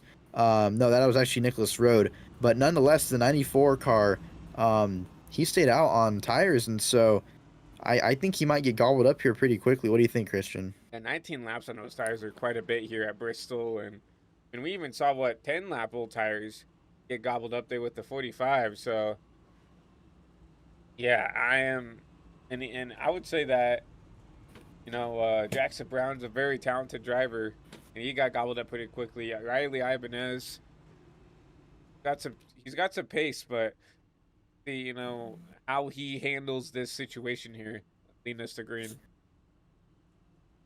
Yeah, and I mean, you've got to be on edge if you're starting behind him. You know, the risk of him spinning the tires, as you see, actually, the second and third place cars taking the bottom instead of the top lane for that third place machine. But top is going to be firing off better if it trends with the previous restarts. 48 machine is going to be right behind the 94, and actually Nicholas Road, who we talked about just a moment ago in the 96 Mobile 1 car, third in line on the top. So I mean, yeah, there's definitely a lot that could be going on here on this restart. So pick a driver to focus on, and we'll try to cover them all for you. And a little bit of a jump here. Get back, ready to go green. Oh, you can already see right there, Jacob Quill. 3 wide. He's getting out of the way. Spin him. He's getting out of the way. He's like, I don't want to be a part of this. I maybe wanted the lap lead or something. I'm not sure, but Jacob Quill, Nicholas Martinez, down it out for 3 wide. Pretty wide back here. 17 in the middle. Oh, contact. Him and Finney and Myers. Myers backs out of it smartly. And he'll get back single file. No, side by side here for P number 6. Road to Wilkins. P5 actually. Yeah, putting on a great show for us back here behind the leader. And I mean, Finnegan Myers, yeah, he's definitely gonna be heated after that contact. But yeah, more bumping and banging there, man. Yeah, this last straight Coliseum is definitely having some fights here and there, but definitely not for a lack of excitement here under the lights at Bristol. But yeah, talking about that restart. I mean, the 94 wanted no part of that, just trying to get out of the way of these guys that were on tires behind him. And we see as they get a little bit settled out in front, a little bit of separation from the 29 car. Obviously, Jacob Quill, believe, led the most laps so far here tonight. And we got a little bit of side-by-side for third and fourth with Thompson and the 91. Or, no, sorry, not the 91, the 99 of Zerati. And Zerati also one of those drivers who races in another league. And so definitely showing his dominance in this league as well, being able to run up with these guys and maybe have a charge to the front. Get a fast cash rating design, number 99 Camaro. Outside wall, but enough to fend off that 88. Right now, not really running the times he needs to catch these front two. Actually, like trying to almost holding up these guys. Remember, this driver didn't take tires on his pit stop, topped off on fuel. So you can see this guy be a little bit slower. Gonna allow 17. He said, well, I'm gonna try this top line. Now we're gonna be side by side back there for the P4 position. The 17 trying to drive through the field. Yeah, and the 17 really quick on that top lane. We've seen him be in the front, be in the back, and he's been very versatile. As we saw, almost contact there with the 17 and the 88, and a little bit of contact with the outside wall. Actually, very common here so far throughout the night. And I mean, yeah, I mean, as it always is. Oh, we got a car on the wall. Actually, the 40, no, not the 45, the 96 machine. Pretty significant contact, but not enough to draw a yellow, obviously, and he's keeping it going here. Lost a couple spots, but got that car pointing in the right direction. Gonna have to put his head back down and try to fire off on all cylinders. In this 40 car. Oh, wow, the 99. Oh, loose. The 99. Huge loose. Man. Oh, don't hit him. Huge crash up into the inside wall. Yeah, and you can see that front valence just crumpled in. That's some really significant front end damage. And yeah, really huge wiggle. I think he was trying to catch it off of exit, but just not able to get it woed down in time.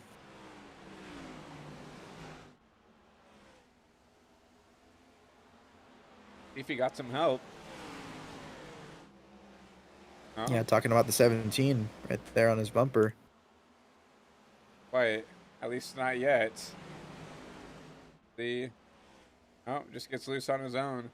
Oh, Overcorrects. Ah, man, a huge hit to the inside interior wall there.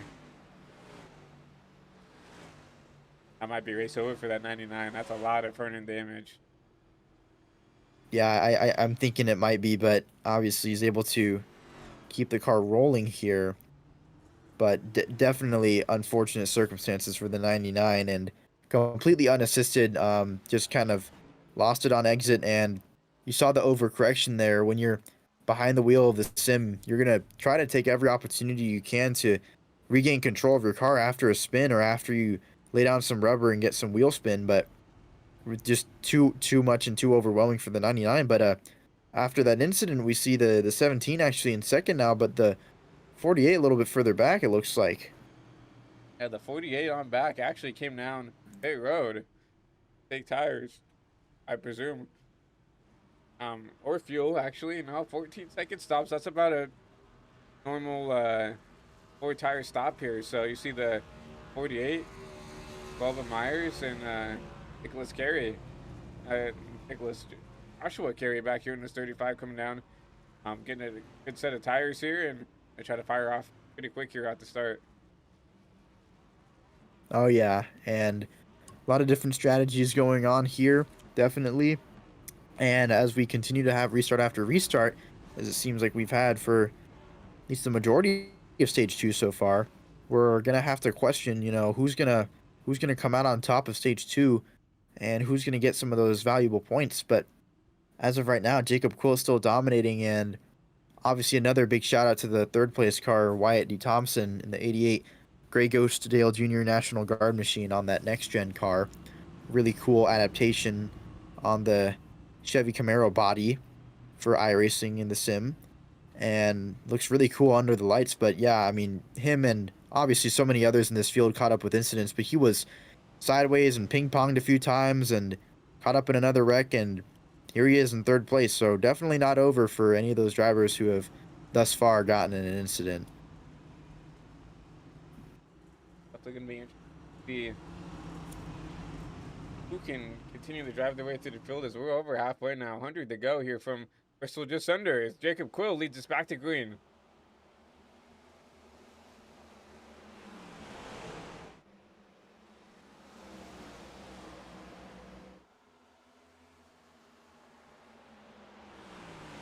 And just another great jump by this 29, and got to pull away here as they're side by side for them back. Martinez on these newer tires.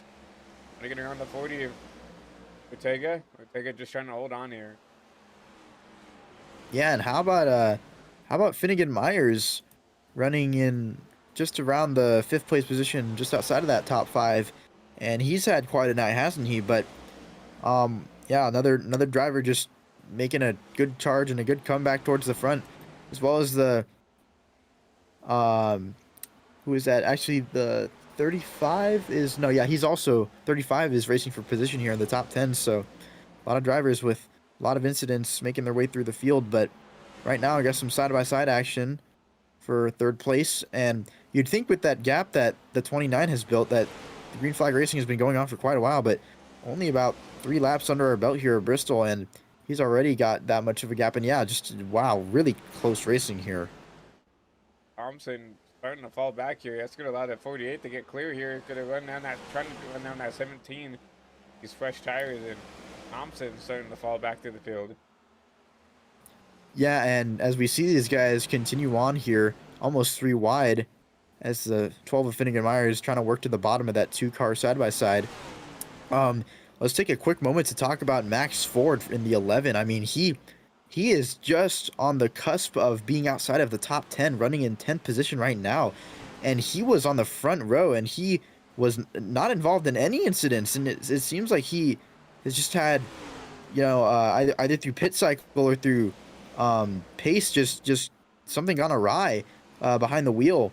And I mean, this could also just be due to his current pit strategy, but really really interesting to mention that, yeah, he was really contending earlier on and obviously trying to be up there with the 48, but not the case anymore.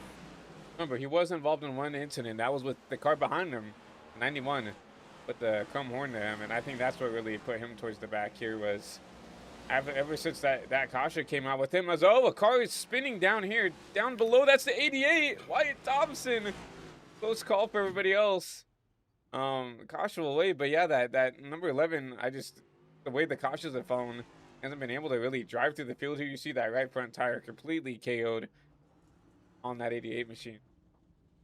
Yeah, that might do it for the 88 car, and yeah, Christian, you're totally right. That incident with the 11 definitely reason for his current running position, but yeah, once again we have another single car spin. It looks like the 88 maybe got some help actually. We'll have to see. But just on his own. wow, that looks so much like the previous caution with the overcorrection. But yeah, definitely handling starting to be a big concern for these guys. And yeah, wow, I mean, for the night that he had, definitely not anything to write home about now because he's out of the race, presumably. But got a feel for the 88. He had a really good charge there, so props to him.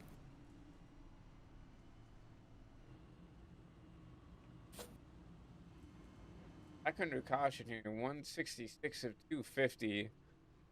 Everybody's going. The person I would see considering coming down pit road is maybe the 40 of Ortega. Stay out though. He's got 30 laps since he's come down pit side. But once again, we've had a bunch of cautions, so I think 30 laps. He's probably maybe going only 20-ish, probably, what, under green? So, if that. Yeah, certainly. And we see the 12 car Finnegan Myers making his way up to the second place position, right beside the 48 for this restart, presumably. And yeah, I mean, Finnegan Myers, one of those guys who's just been working his way up after some incidents, and one of those guys that I think is definitely, in the hunt for a win here. We're definitely at a some cars coming out paired out here. Jacob Quill, race leader. Max Ford, Brandon Wilkins, Tyler Helms gets back on the lead lap. He'll also um on pit road. Maybe take some tires. It looks like a 13 and a half to 14 and a half second stop. So that's the general 4 tire stop for all those drivers. So like the leader of that pack, Jacob Quill will restart 7th or 8th. It looks like 8th on that 4th on that top row. So look for those guys to maybe try to once again leapfrog their way back up to the front. Yeah, definitely. And those tires, I think we're going to see have a significant advantage over the cars in front as the Mustang pace car makes its way onto pit road. And we are back under green at the Bristol Motor Speedway. 48 car jumping out front. They jump by the 48. Finnegan Myers, they go side by side for the P2 position. Finnegan's got a little bit fresher tires in this 40. We're going to battle hard on that top side. There's a battle for P2. A bunch of cars hitting the outside wall. Yeah, side by side for P2. They are neck and neck on corner exit and corner entry. That being Finnegan Myers in the 12 and the 40 of Alexander Ortega. Still side by side, actually racing for that second place spot. And all the while, the 48 is holding his own, trying to make his way further and further away from those two cars racing side by side, slowing each other down. Honestly, that 48 isn't getting away as much as I thought he would. Getting to run wherever he kind of wants to. You'll see the 12 get up. Oh, man. Fairly clear. Yeah, 40's not going to like that. Puts the bumper back to the 12. And the 48's still right there with his striking distance of this 12 machine. Yeah, certainly. And the 40 obviously trying to make his way up there. But yeah, how about Finnegan Myers not letting that 48 run away from him? And he is just ever so slightly creeping, making sure that he is staying just close enough to be within striking distance for 48. Slips up maybe on corner, but right now Finnegan Myers is just holding his own, making sure he can stay here for the time being. Finnegan is so disciplined in the way he drives this car. Look at this. I'm down here. Just paint that line. You see, he gained just a little bit on through the center, and that's how you gain time. See that 48, he'll drive it in and almost diamond the corner here. And a lot of the times diamonding like that, especially when you're pushing as hard as that 48 probably is, that burns the tires a lot more. Versus you see Finnegan, he just goes down there, gets down, hear that downshift, the engine brake, and he'll just go down there, just put those left sides right on that yellow seam.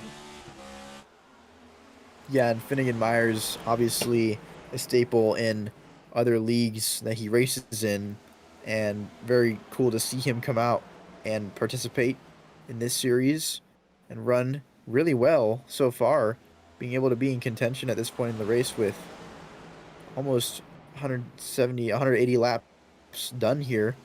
But right now, we just talked about how the 11 car was almost outside of the top 10. He's back up in third now. Obviously, the pit cycle happened, but nonetheless, Max Ford, after all that adversity, now is running third and looking for maybe being a contender for this lead here. Now Finnegan looking underneath the 48, side by side for the race lead. That's going to allow 11 to make him move it, do whatever he needs to. He's going to go top side here with this 48 and try to get side by side with Finnegan Myers. He will. Going into 3 and 4. Yeah, and how about the 29 car of Jacob Quill? He took tires, and he's all the way up to 4th now. And so he is currently just watching these guys battle in front and saying, you know what, you guys do your thing. I'm going to chill out here. The 11 into the wall, actually. Let me get up in an outside wall. That's going to allow Quill to attack, but a good run off the corner down here in the 1 and 2. They'll be side by side for P3. Quill on the bottom, Max Ford on the top, still side by side. And it's funny because these two cars in front of them aren't getting away despite them running side by side. Yeah, definitely. Everyone's almost close enough that you could throw a blanket over the four of these cars here, but you know, obviously the next gen car running a composite body kind of allows you to get away with slapping the wall like the 11 did. Kind of just bounce off of it, keep going. You saw he was able to make a run, and he's going to clear Quill right there. But compared to the Gen 6 car, which in the past, you know, you'd hit the wall, you might cut down a tire, you might knock out a wheel. Right there, he was obviously able to prevail and actually holding his own on the top lane here. Going to get side by side with the 48. He's got a really fast machine. Yeah, and the funny thing is I think Quill's gonna spoil, you know, any bonus points that these guys are gonna be able to get. I don't think the 48 has definitely led enough laps to consider himself for the most laps led tonight. I don't think the 11 is led enough. You can actually go through the field and see. So Finnegan Myers, laps led tonight.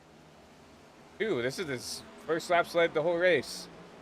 And back at Nicholas Martinez, Yeah, 40. that's 40 for Martinez. that's awesome stuff. 51 for Max Ford. 70 for Quill. So, Wow. remember, most laps led gets you fast. It gets you 3 points. The pole gets you 3 points. Quill got the pole. Seems right now to have the most laps led. If anything, Finnegan Myers is just taking away from the laps led for those two in front of him, right?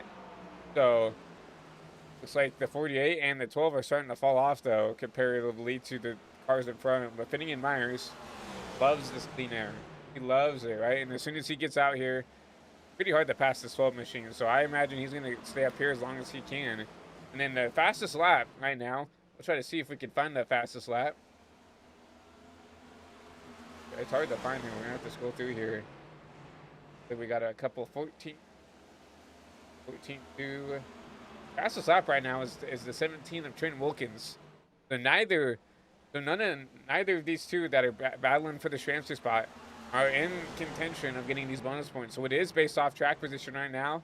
And right now that 11 needs to be ahead of that 12 to even tie with this 48. Yeah, talking about Jacob Quill playing spoiler, I mean, he's just basically taking food off the table at Thanksgiving dinner, right? Less for everyone else and more for him. And he's just, you know, he's happy to be here. He's happy to be running for a win and be in contention and lead all those laps. But, you know, he's not thinking about whether or not he's taken away from these playoff contenders. And if you're a playoff contender, you can't rely on that. You can't fall back on, oh, you know, I'll just get the fastest lap. I'll just make sure that I lead the most laps. Because obviously with the field that's this competitive, you cannot be relying on those external factors that are beyond your control. What you have to rely on is your ability to run quick laps. And we see right here the 12 Finnegan Myers just not able to pull away from the cars like other leading cars have in the front and the clean air. The 48 is really, really strong on the top. And it'll be really interesting to see if he's going to stay patient or if he's just going to take the opportunity to pounce on Finnegan Myers here. At this rate, if this 48 is going to run up here in the top two, that 11 has to win the race, right? Gets 5 more points than second place does. So he either needs the 48 to finish third or worst if he wins. Third or, I would say, we can't even say that. If he wins outright with the 5 bonus points, right? And if he wins, I feel like he just locks his way in with a win. But if the 48 finishes second, the 48 has to finish at worst of fourth to give Max a shot. Because Max can end up finishing second and tie it, and then it'll go down to whatever rule book they have to break a tiebreaker. So 48 has to finish at the very least P2 to potentially keep this point lead ahead. Yeah, and just as we were talking about in the pre-race with laps, we are almost done with 200 laps in the race, and we are 4/5 of the way done as they come across the line here. 50 laps to go, and that's going to go by quickly at Bristol. And this is actually one of the longer green flag runs that we've had. No caution, knock on wood, in the past 10 or so laps or more. And so obviously these guys are really, really locked in. As you saw, the 29 tap the outside wall. And this is where the long run speed comes out. This is where the drivers that have made all those adjustments that we talked about earlier in the pre-race, this is where they shine, because this is where their car comes alive, is when there's a lot of green flag laps that are on the table. You can get into a rhythm, you can let that long run speed show, and right now we're really seeing who's going to be in contention for this race. Interesting to see because now, oh, the 48 with the huge slide. She's gonna Oh! go around. Oh no. A The costly 11 had nowhere to mistake go. for the 48 here. Look at the 11. I don't think he got that much. He does have a dimple on the nose, but well, I mean Oof. that's both the I drivers mean, who raced it for the transfer right there caught up in that one wreck.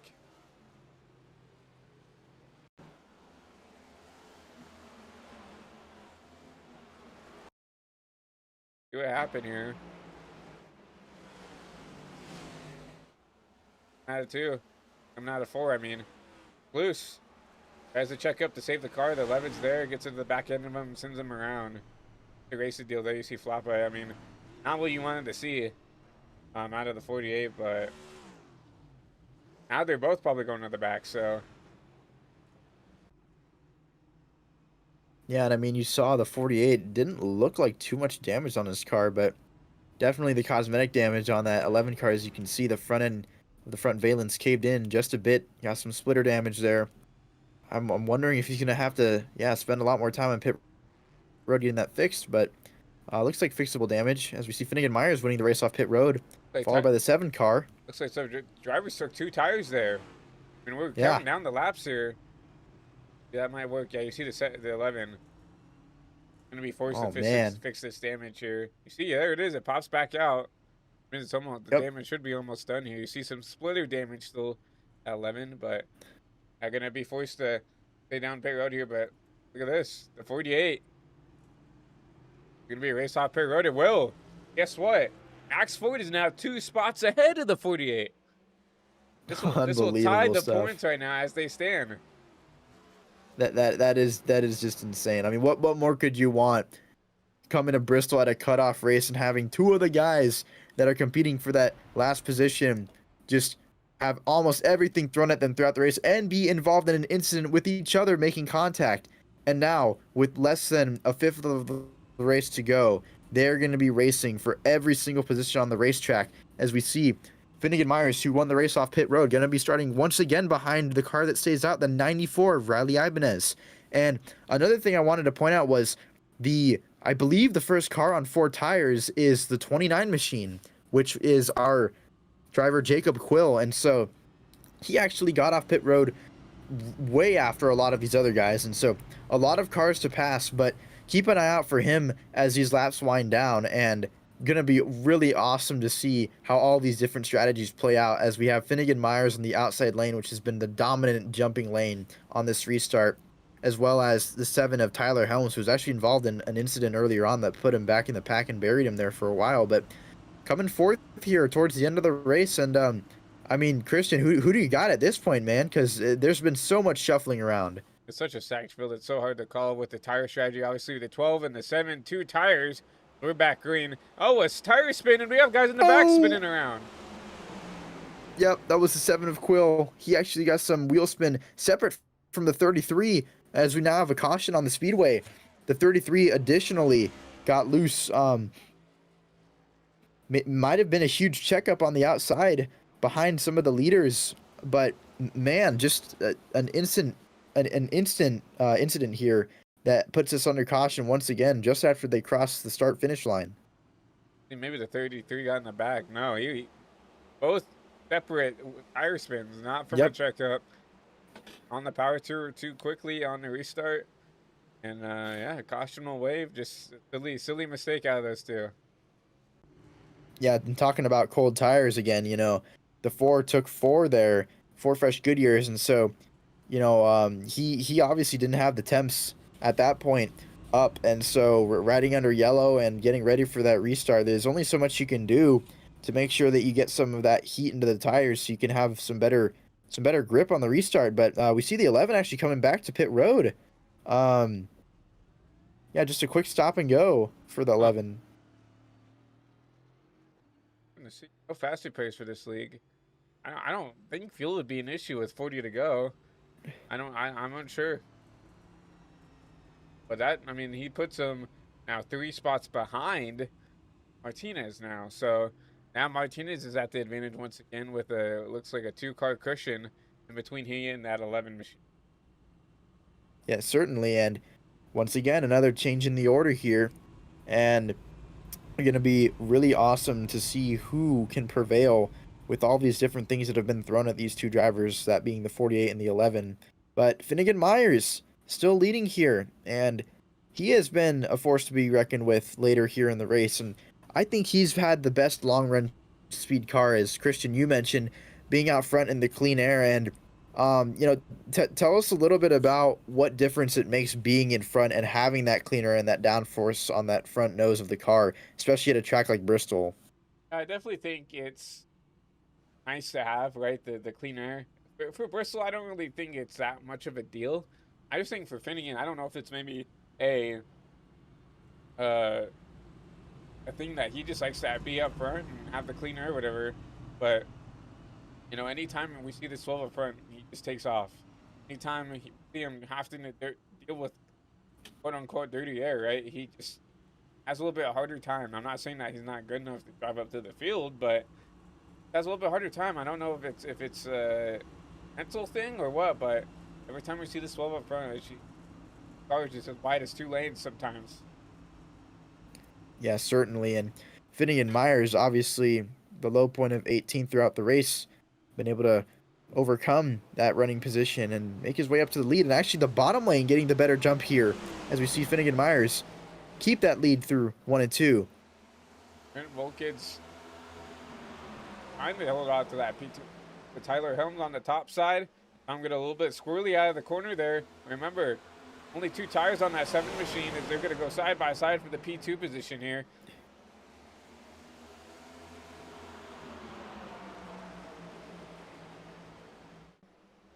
The Ortega on that 40 side by side with this Reckon. in the back. Oh, man.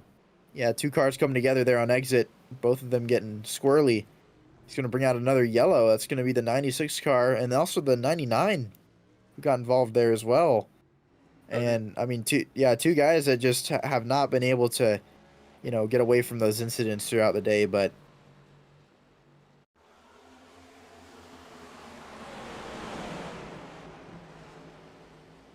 happen here, 99 and a 96.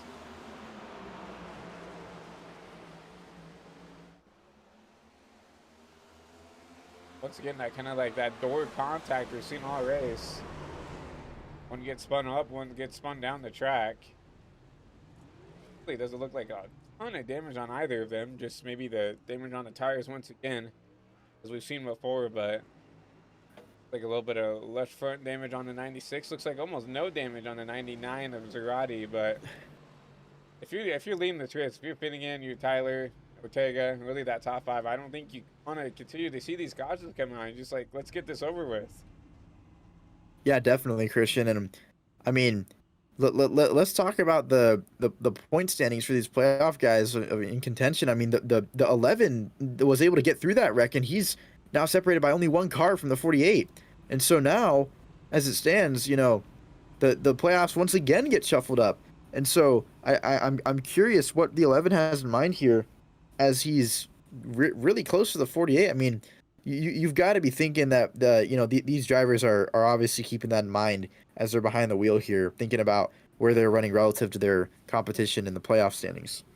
Yeah, I mean, if you're a non-playoff guy, or even if you are a playoff guy who maybe already locked themselves in, or maybe if you're like the Nicholas Road or Aaron Cobnott, who really need it to win to get your way in, I'm not sure if you're really comparing like, okay, like let's give the 11 room and let's give the 48 room, but at least if you're these two, you really have to be decisive of how you make these moves, because it seems like you guys kind of put yourselves in a spot that where there's a possibility where you don't win this race, and it will come down to points, right?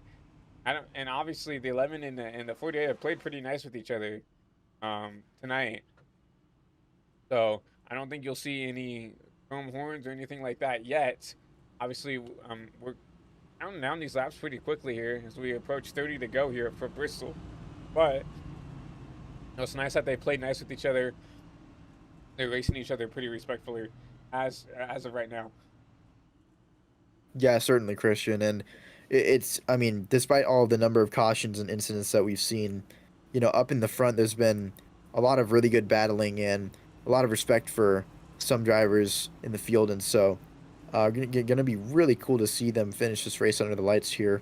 And not too many laps left. And if they keep this up, it's gonna come down to really who's good on the short run with all these cautions. But they're gonna enter the Echo Park restart zone, and the jump going to the outside. Finnegan Myers going to keep the lead.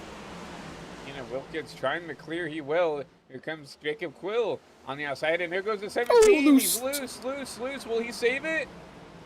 He saves the car. No caution, and we'll keep it green. We go back up to the battle towards the front. Oh, the 91 up into the outside wall. Yeah, he'll keep it straight here. No caution. And, man, I mean, just unbelievable stuff happening at the front of the pack and the back of the pack. As we get another spin to the 99 inside a wall. He's going to keep it rolling. Oh, my Lord. And here, look at this. Lap after lap. And they're side by side. Lemon and the 48 side by side. Trying to make something happen. The 48 trying to race really defensive here. Going to run this 11 up the track. 48's got to fight for his life right here. Yeah, he's having none of that. The 11 tried to shove his nose to the outside, right up against the wall, and entry to 2, or entry to 1 that is, and he just slammed the door there and ran him up the racetrack, as you mentioned, Christian. But, I mean, Bristol, you got to be wondering, is a bump and run in order here? Does the playoff spot matter that much for these guys?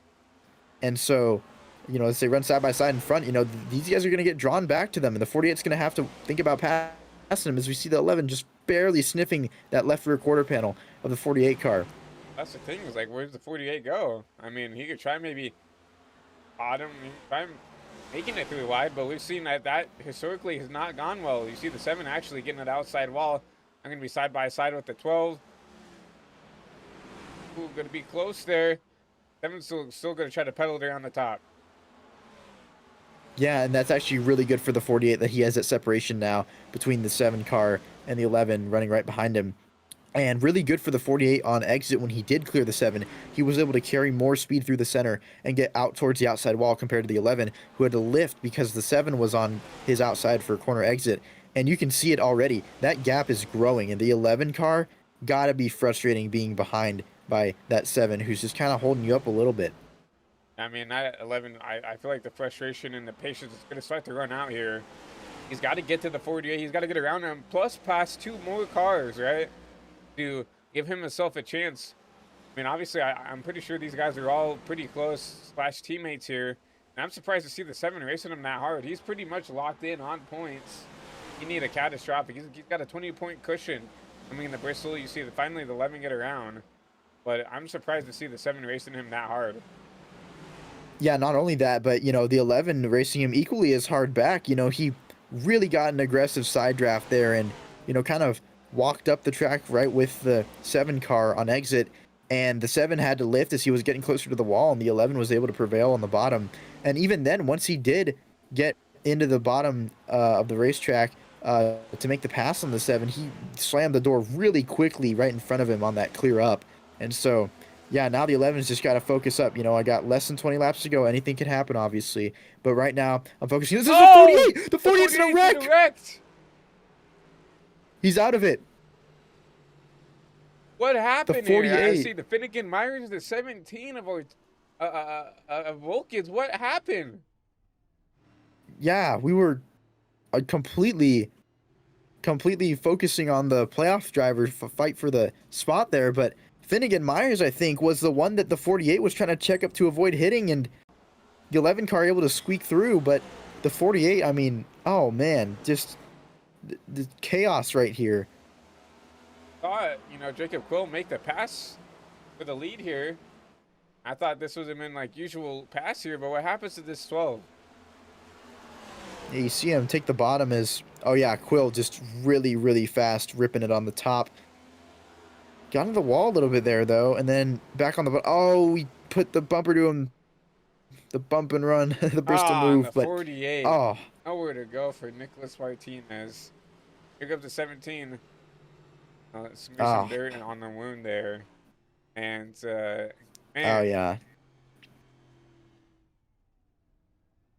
that is I mean, the yeah, worst thing that could happen that's to that boy. unreal. Insult to injury. Yeah, I mean, that's some really significant front end damage. You can see it's caved in and downward on the front. I mean, anything can happen, but I think for the 48 car, it's gonna take a lot for him to get back up to the front, uh, at least to fight for that playoff spot. And yeah, you can see him on pit road. He's definitely gonna be thinking about that one. Not really a whole lot he could have done there. I think he's probably going to be talking to Jacob Quill more than anybody else. Jacob Quill. I mean, I'll say this: Jacob's racing for a win here. He's sponsoring the series, but jumped to 12, right? And the 12 kind of fell in his lap. So, um, I don't know, man.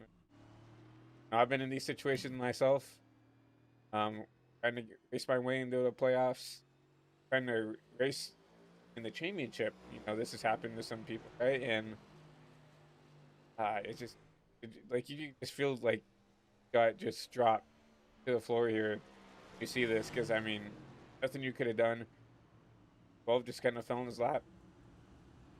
Yeah, definitely. And I mean, if you're Quill, not to be too critical of him, but you had four tires versus Finnegan Myers's two, and over time, you'd think that you would probably just beat him on pace, but obviously, the temper is running thin and not really being too confident in your car on the, remainder of this race as we come to the Echo Park restart zone to get the green flag to finish off this race.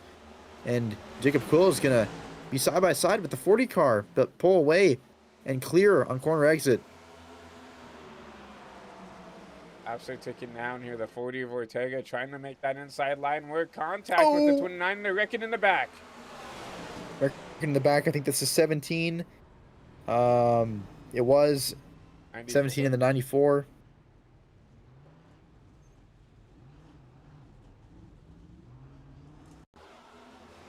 This is what that 48 needs at least, I guess. You could say that. So Definitely. traffic between these guys up here. 94 looks like a little bit of neck Ah, contact from the 91. yeah. The 48 is to Oh, squeeze by that time. yeah. Definitely a squeeze by there. And yeah, the 11 running up in fourth here and the 48 back in 10th. But I mean, once again, guys, let's keep in mind that the 11 has to be two cars, I believe, in front of the 48 at any given point for him to be in contention for that spot. And so, thinking about it this way, the 48, I mean, although it may be a lot on paper or a lot in words, but on paper, it's going to be a different story. The 48 just has to make up three positions to be right on that line where the 11 is just two positions ahead. So, I mean, it's certainly not over yet, but as we wind down the laps here, it's definitely looking like the 11 is in an optimal position. And we actually see the 48 on pit road right now. Um, yeah, gonna be a hard charge to say the least from him to try and get that playoff I spot. mean, it's going to take a lot. But remember, he's at the advantage here. He's got a 2-point lead. So that means that, Max Ford has to be 2 spots ahead just to tie, right? So he needs 3 spots to lock himself in. So, and now Max Ford will restart back there in P4. He'll be P10. This is a 48 machine, so you can't count him out yet. It could happen this 11. No, you see Finnegan Myers up there. He's going to be aggressive. They probably want to get back to the 29 potentially. I don't think he'd be willing to dump the 11 for it, but we know Nicholas is hungry right here to get back up there. I think the car's a little bit better. I don't know how well it's going to drive, but anything can still happen in this 11 until the checker flag waves.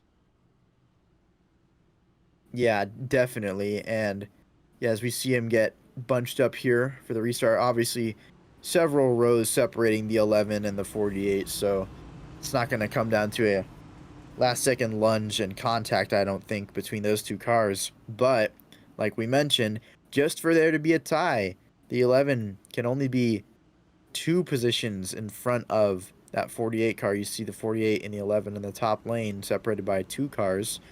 But nonetheless, we have Jacob Quill, who had that questionable contact with Finnegan Myers to bring out the yellow that actually put the 48 in that position. But right now, they're going to go back green, and we're going to have a pretty exciting finish, I think. We go into green here with 8 to go here from Bristol as Jacob Quill wrecking in the Wrecking. back. And the 48 got through. The 48 got through. That puts him up to P7. Oh, my goodness. Does he get the P3 spot? That's the question. Does he keep this 3rd place position? Now that's 4 spots. Obviously, we're going to probably see this 48 come back down pit road. We'll go back and take a look and see what happened to the 7 Tyler Helms real quick while we get the opportunity to. Yeah, definitely. I mean, it's the restarts, it's the cold tires. It's we saw multiple incidents actually simultaneously. Further in the back, we saw another single car spin, it looked like, with the 94, but obviously the main contact, yeah, right there, the 91 just loose. Yeah, you saw the 94 backing it in backwards, actually. Might have been on the checkup or maybe some additional contact, but the 91 of I'm not just spun the tires a little bit. Just when you spin it, like, you just kind of seesaw on the wheel to keep going straight. Unfortunately, made contact with the right rear of that 7 machine, and down all those guys in the back went. We'll go back. Yeah, and I mean, crazy to see that. You know, with this championship battle. But yeah, let's talk a little bit more about that, Christian. I mean, we'll continue to keep our camera pointed at this 48 because, I mean, he's the aggressor that has to drive to the field here. Max Floyd got the P3 spot, so now four cars in front of that 11. I don't see this 48 coming down pit road, so this is, he thinks he drives well enough to try to make something happen. Yeah, and so okay, if I'm understanding this correctly, Christian, he owned the 48. I'm talking. If this is a hypothetical, if the 3rd place car, the 11, who currently has the playoff spot, holds 3rd throughout the remainder of the race, all the 48 has to do is, well, if they tie at least, he just has to pass 1 car, regardless of which one it is separating him and the 11, and then the lead would only be 2 cars over the 48, and if they finish in that position, they will be tied. If there's a tiebreaker, do we know what metric it would go down to at that point? I'm unsure of what the tiebreaker would be. Maybe our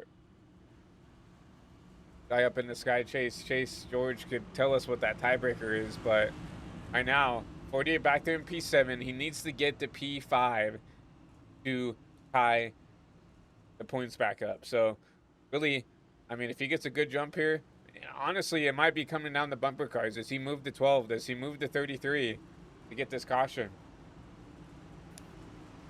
Yeah, I mean, anything is possible here, and you know, we said it time and time again throughout the broadcast, but the bump and run is the Bristol move.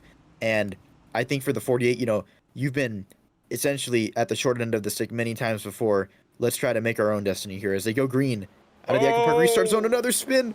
Another spin. 48, though, off the pace already. And it needs something. Yeah, here they come. Here comes everybody. The flyby, this 48. 48 is going to try to hold on as long as he can. Here comes the 94. Nothing. He needs the Max Ford to do something stupid here. Unfortunately, that car is so tore up that something's got to happen here. Jacob Quill, Alexander Ortega, side by side as we get ready to hit the stripe. 1 to go here for Bristol. Yeah, white flag here at the last great Coliseum. These gladiators are going at it. They are banging their side by side. I don't know who it's going to be. Contact. 40 on the bottom, 29 on the top. The 40 is going to clear, and Ortega steals it from Bristol. Wow. And Quill's going to get him for it at the line.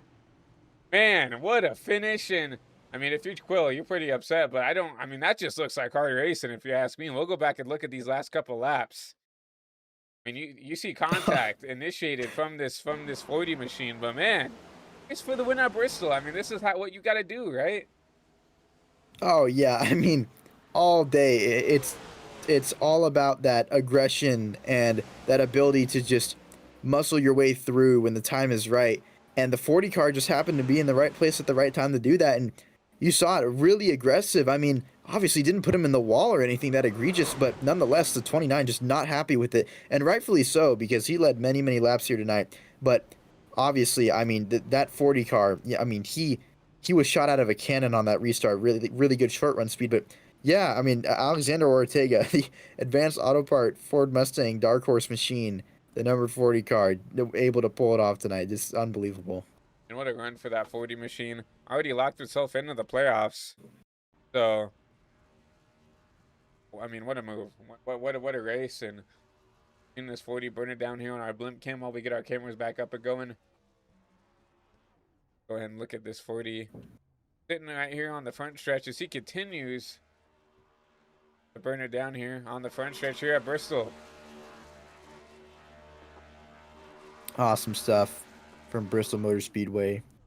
I mean, what more could you want coming to the line? I mean, we had a playoff battle, we had battles in the front and the back of the pack, and then we had just an amazing finish there at the end. I mean, I don't know what more you could want.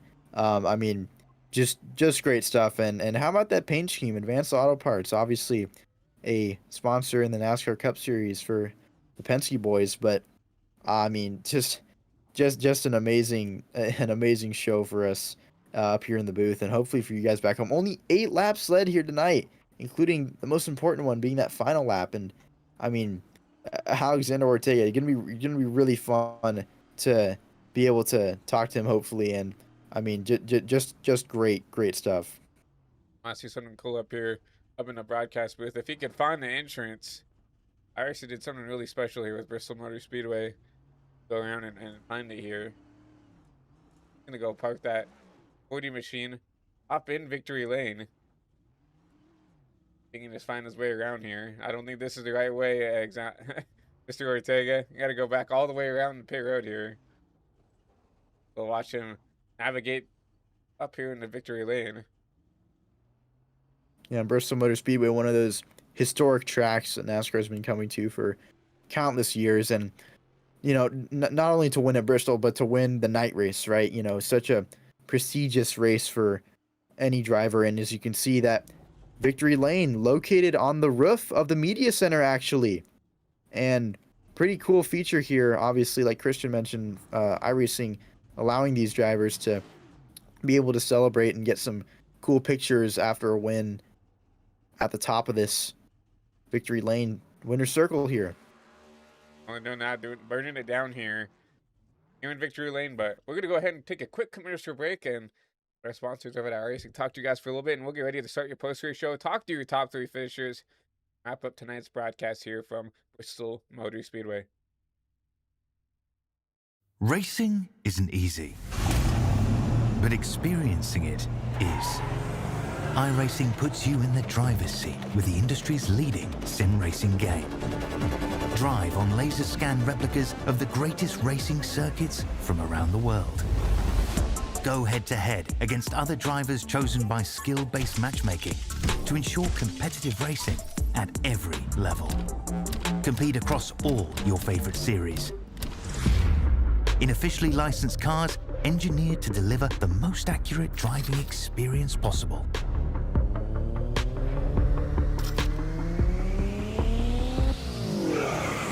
Join a race or host your own with players from across the globe. Race against the computer or in a league with friends. Feel the thrill behind the wheel. Visit iRacing.com.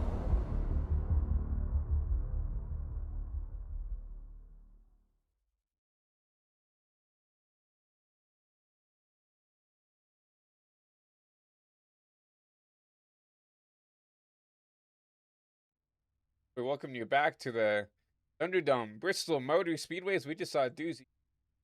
Alexander Ortega take it home here. Barely beat out Jacob Quill, actually. Yeah, it's going to be interesting to see how these drivers react here. But obviously, we just saw a doozy here from Bristol Motor Speedway for the Quill Racing Setups Cup Series. Go ahead and talk to your top 3 finishers. Let's go ahead and drag down number 40 machine of Alexander Ortega. Alexander, it's Christian and Matthew up in the HVTV booth. You got a copy?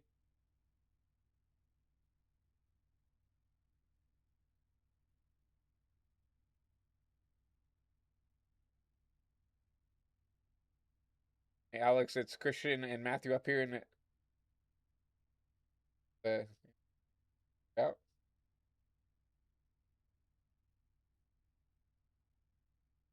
Hey, Alex, Christian and Matthew up in the booth got a copy.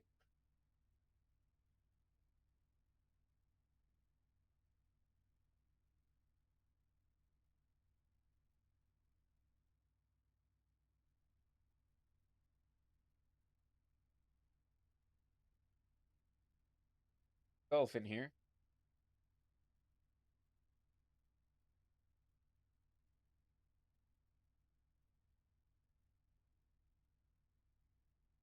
I think we might have lost connect to the Discord actually, which is unfortunate. Is it looks like maybe internet starting to have an collection here. So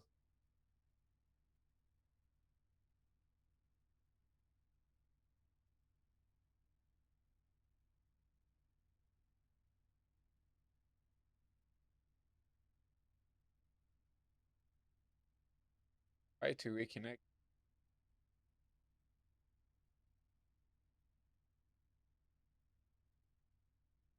We're sorry about this, everybody. You know, obviously, internet is something that I can't control, so we'll try to start our Discord and try to get back in here.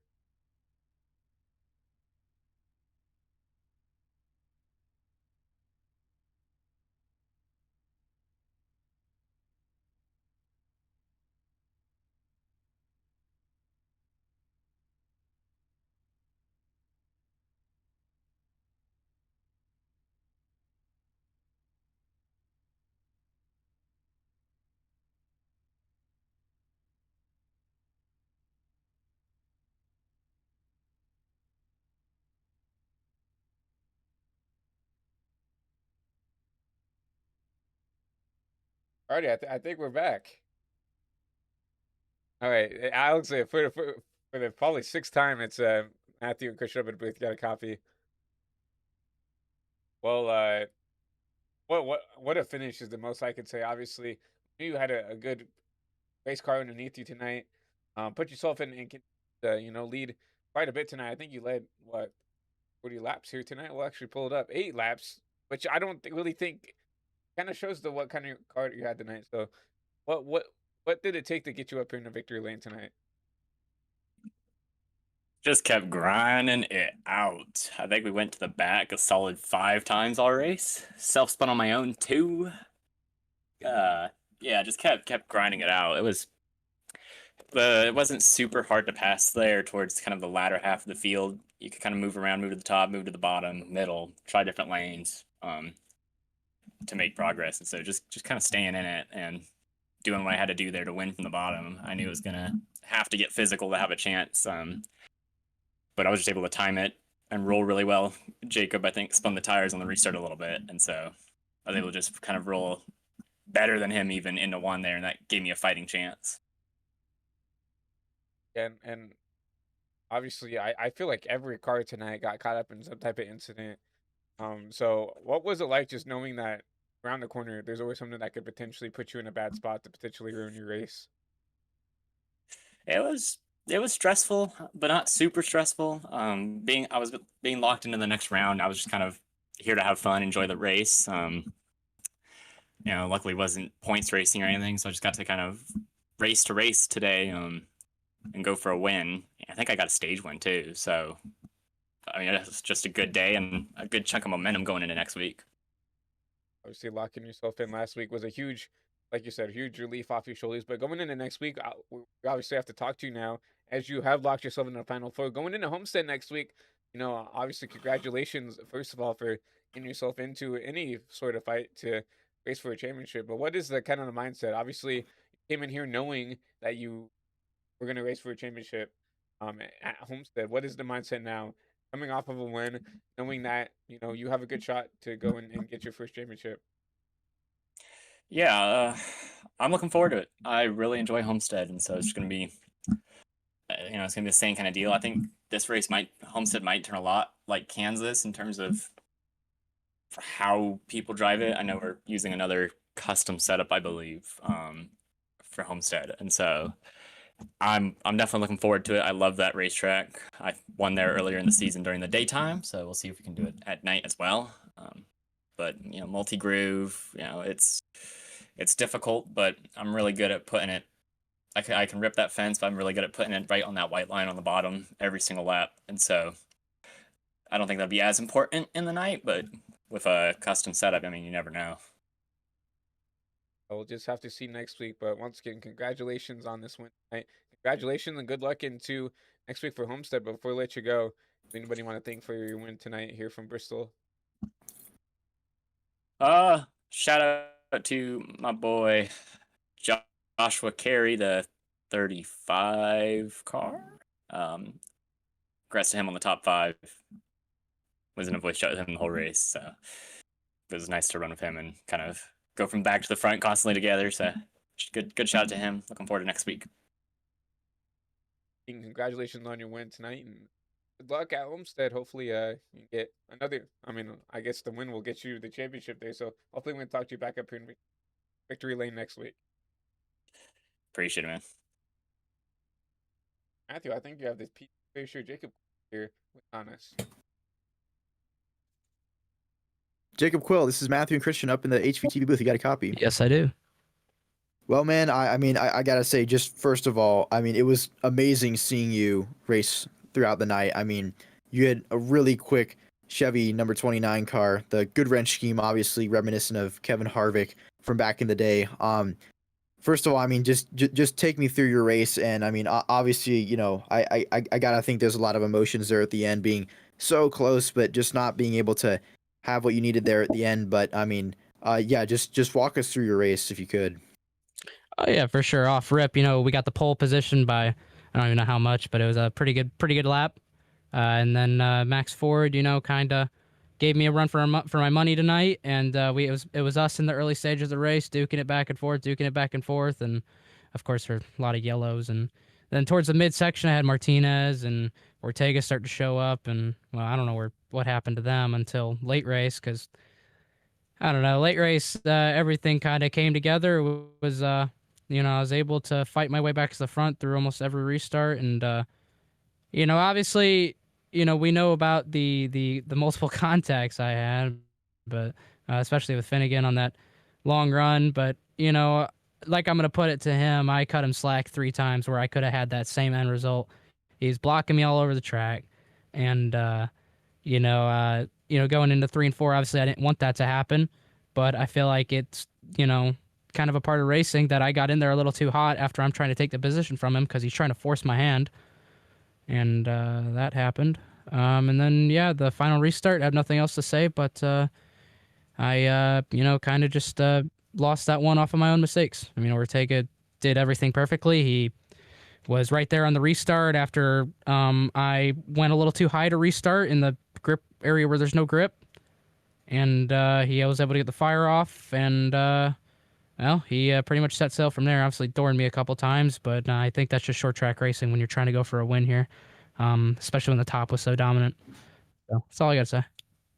Yeah, certainly. Obviously appreciate the insight there. And you definitely had the jump on a lot of these guys on the restarts.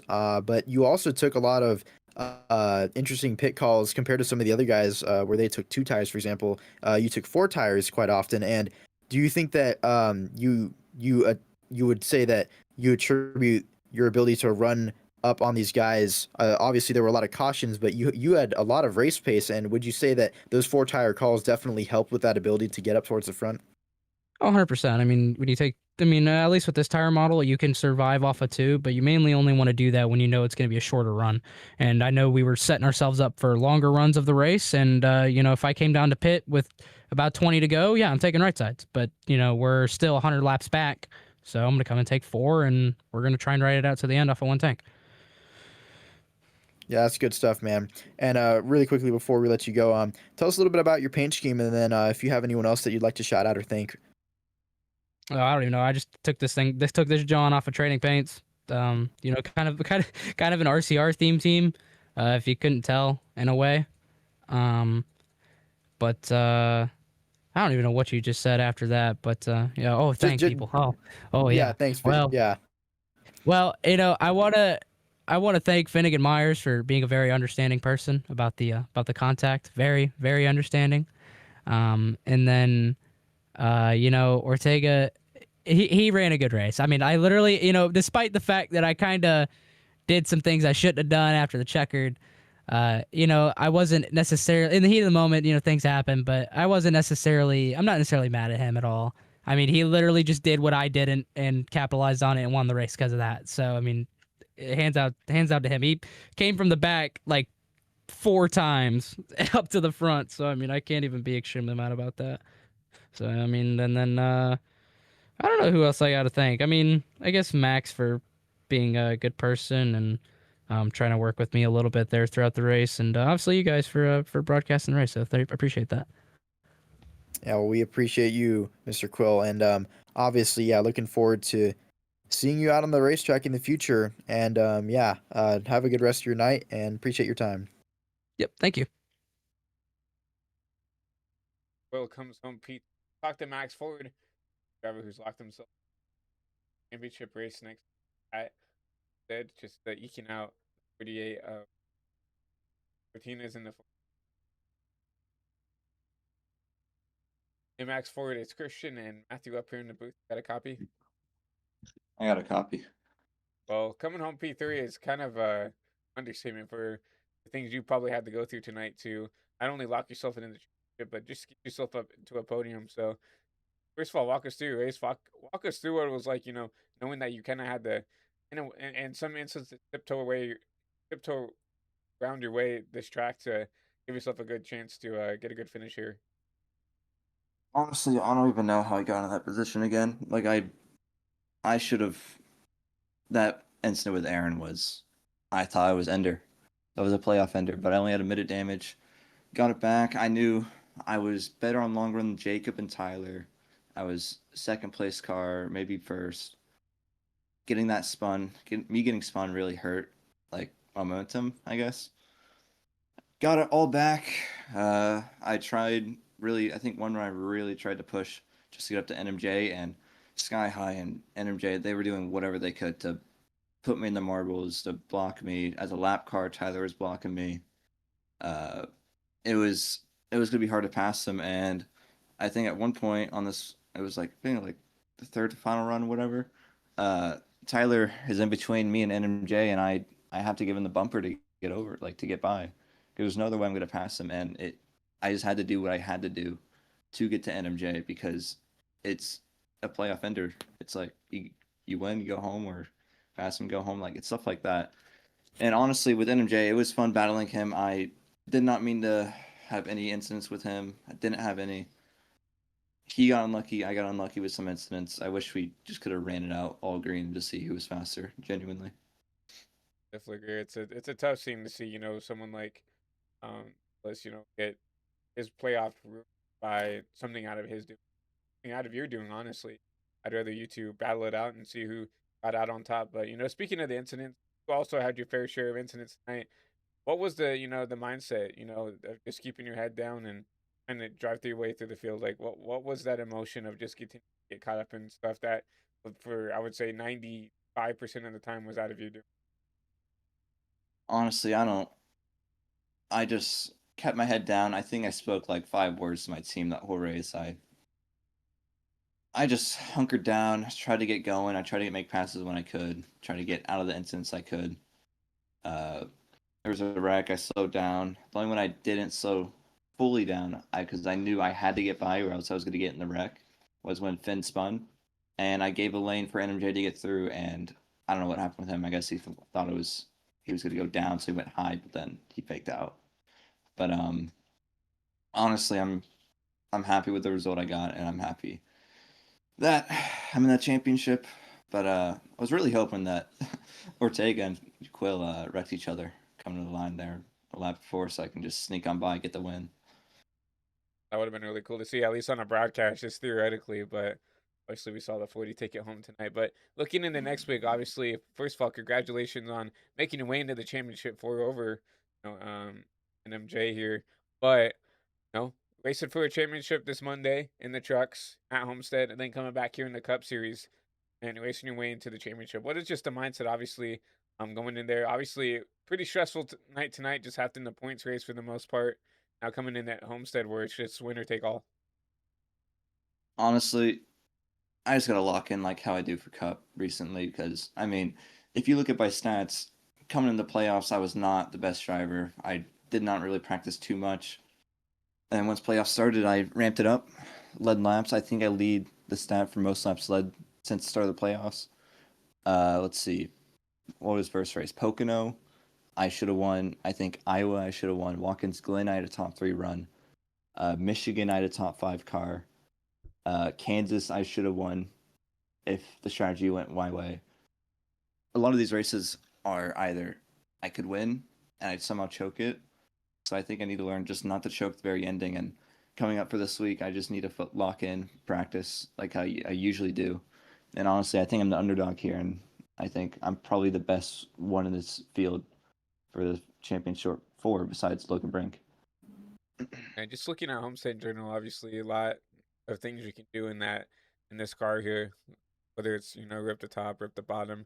What's going to be the preparation like to get ready for next week at Homestead?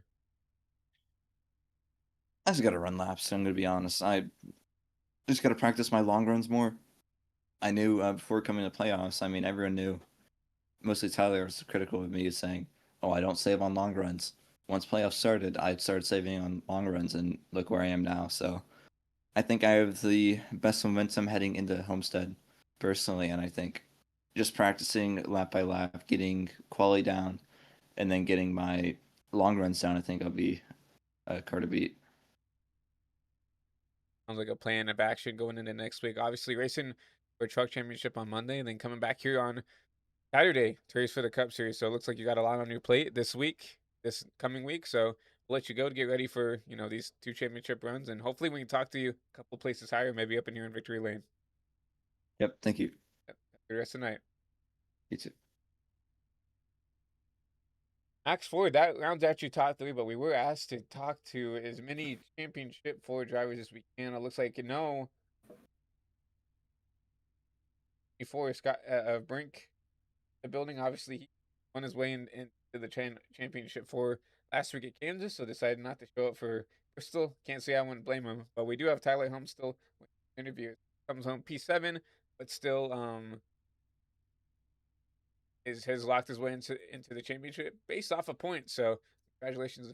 Go ahead and talk to the driver of the number 7 machine, Tyler Holmes. I think Matthew's got him right here. Hey Tyler, it's Matthew and Christian in the HVTV booth. You got a copy? Yeah, I gotcha. So obviously, locked into the championship, and we wanted to talk to you and obviously just ask you what's on your mind, but also, how was your race and what you can tell us about this entire night at Bristol, because there was a lot of action on our end that we saw. Well, I mean, yeah, a hell of a night, I guess you could say. First just gotta thank all of my teammates for all the support they've given me all season long, and we did so much time and practice and prep in the practice session before qualifying on long runs and comparing tire wear, downshifting, comparing rolling the bottom versus cutting it down. Just we did that like 4 or 5 times in 25 lap, 50 lap runs. And we qualified 4th. Obviously we knew what the game plan was. I was pretty much locked in coming in, and the goal was to help Martinez versus Max, and I tried pushing to catch Max a couple times in the first stage and chewed my right front off both times, and that was really unfortunate. And just got involved in a couple of wrecks, and we found ourselves late in the race with less than 10 to go, restarting 5th place and third car on the bottom, 4 fresh tires, 25 lap fresher tires, and everybody else. And then Aaron Cobnett lost town and spun his tires somehow in 2nd gear at Bristol, which don't understand how you can do that, and then wrecked me, and I felt like I had a good shot to win. I had a great restart there. I was going to send it 3 wide on Max and Joshua Carey, and I think I had the tires and the grip at that point over them that could have cleared him off the corner, and I would have had Ortega and Jacob to get with less than 8 to go, and I mean, could have won. at that point, and just got caught in the wreck and was able to salvage back to P7, which it's not a bad finish. It's we finished in the top 10 every single race in the playoffs, all 6 races so far, with 4 top 5s in those and a win. So that's not bad at all. And it's obviously a big relief finally after 3 seasons and 2 heartbreaks of trying to get into a championship, wrecking, coming to the white flag in the cutoff race 2 seasons ago.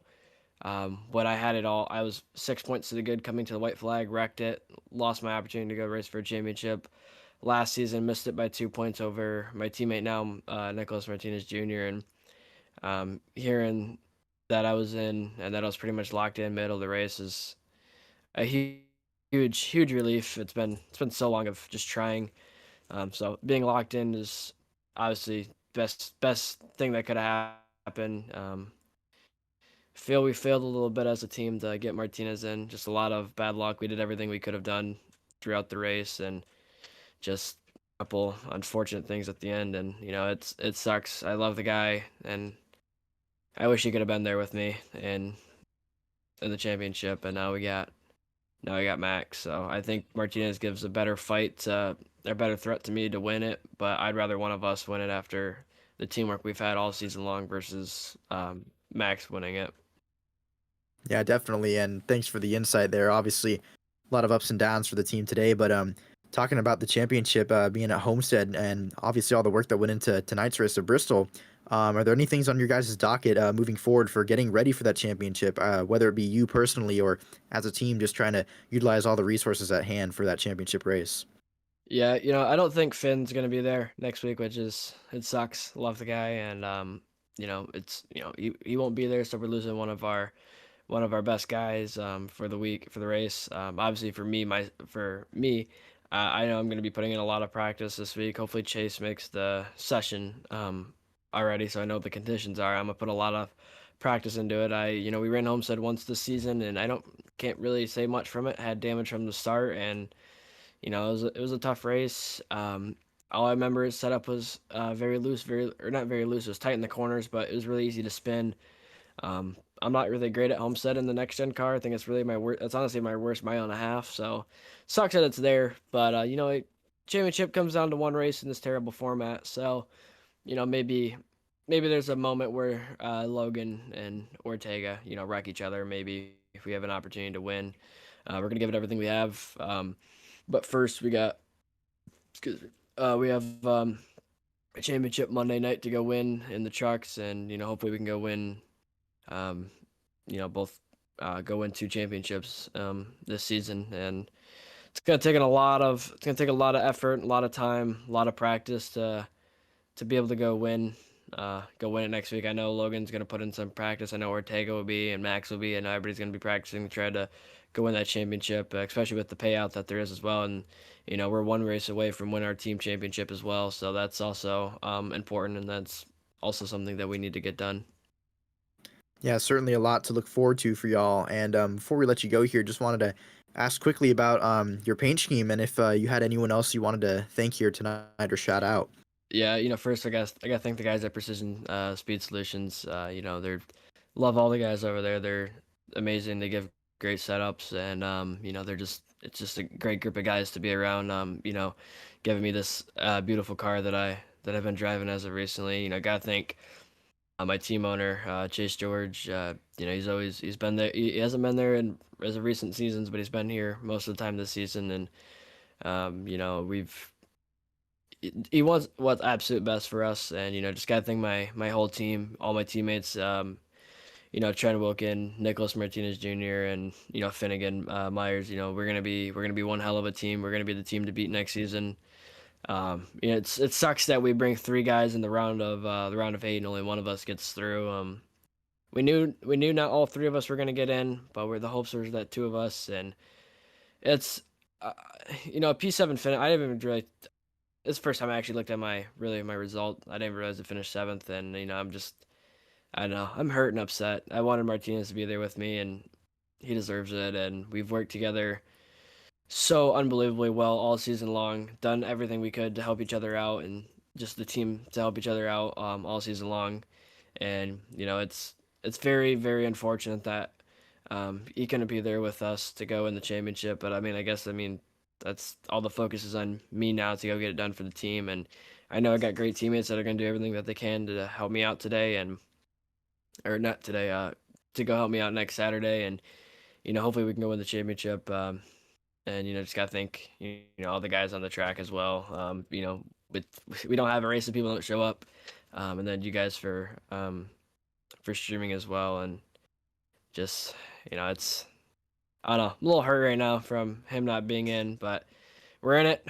That's all that we can really ask for. Monday night we got a important championship that we need to go win as well. And we'll go see you next weekend if we really got what it takes. Yes, sir. And from myself, Christian, and the rest of the people in the HVTV booth and the network, we wish you the best of luck, and obviously congratulations on making it to the championship. And yeah, really looking forward to seeing what you have for us next weekend. Yeah, thank you.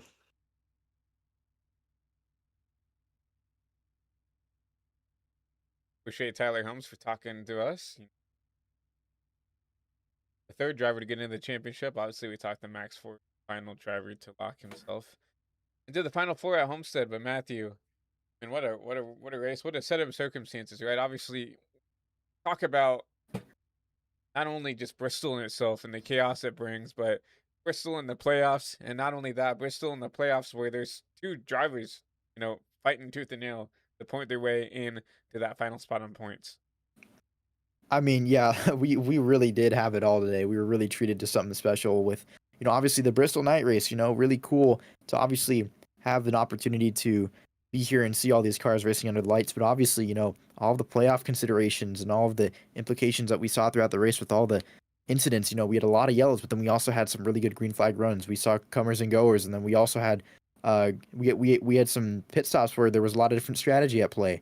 And so, it was really a mixing pot of just about everything you could want in a good stock car race, and we obviously saw that put on display for us here tonight. And so, really proud of all the guys who showed up here and fought tooth and nail for all the positions, and especially all the different leaders that we had. And I mean, obviously, congratulations to Alexander Ortega for pulling it off. And I mean, it was really entertaining for us, obviously, and so for all the viewers at home, hopefully it was just as entertaining for y'all. But yeah, obviously championship weekend coming up next week. And so, leaving Bristol, the hopes are high for that race to kind of build off of the energy that we had here at the last Great Coliseum. I definitely agree. Bristol always brings the chaos, and that's why they call it the last Great Coliseum. They see these superheroes, right, come out here and then put it out all on the line here. Congratulations to Alexander Ortega for his win, and obviously he was already locked into the playoffs, but fought tooth and nail side by side, going to the white there with Jacob Quill, and ended up taking it home here. But from everything that I've seen tonight, I'm very excited to see what Homestead brings us. And obviously Homestead, one of the more racy tracks that we'll come to on the schedule, especially in the next gen where you can go up and kind of run everywhere we want, in any place you want to, right? And I feel like last week, I mean, not even last week, yesterday, we went and saw the AWC Pro Series drivers go to Homestead, and I feel like the next gen drives better at Homestead than the Xfinity car does, and we still saw a doozy there, yesterday, for the AWC guys. So, I'm excited to see what these guys can do at Homestead. Obviously, we still have to come back here on Monday for the Truck Series.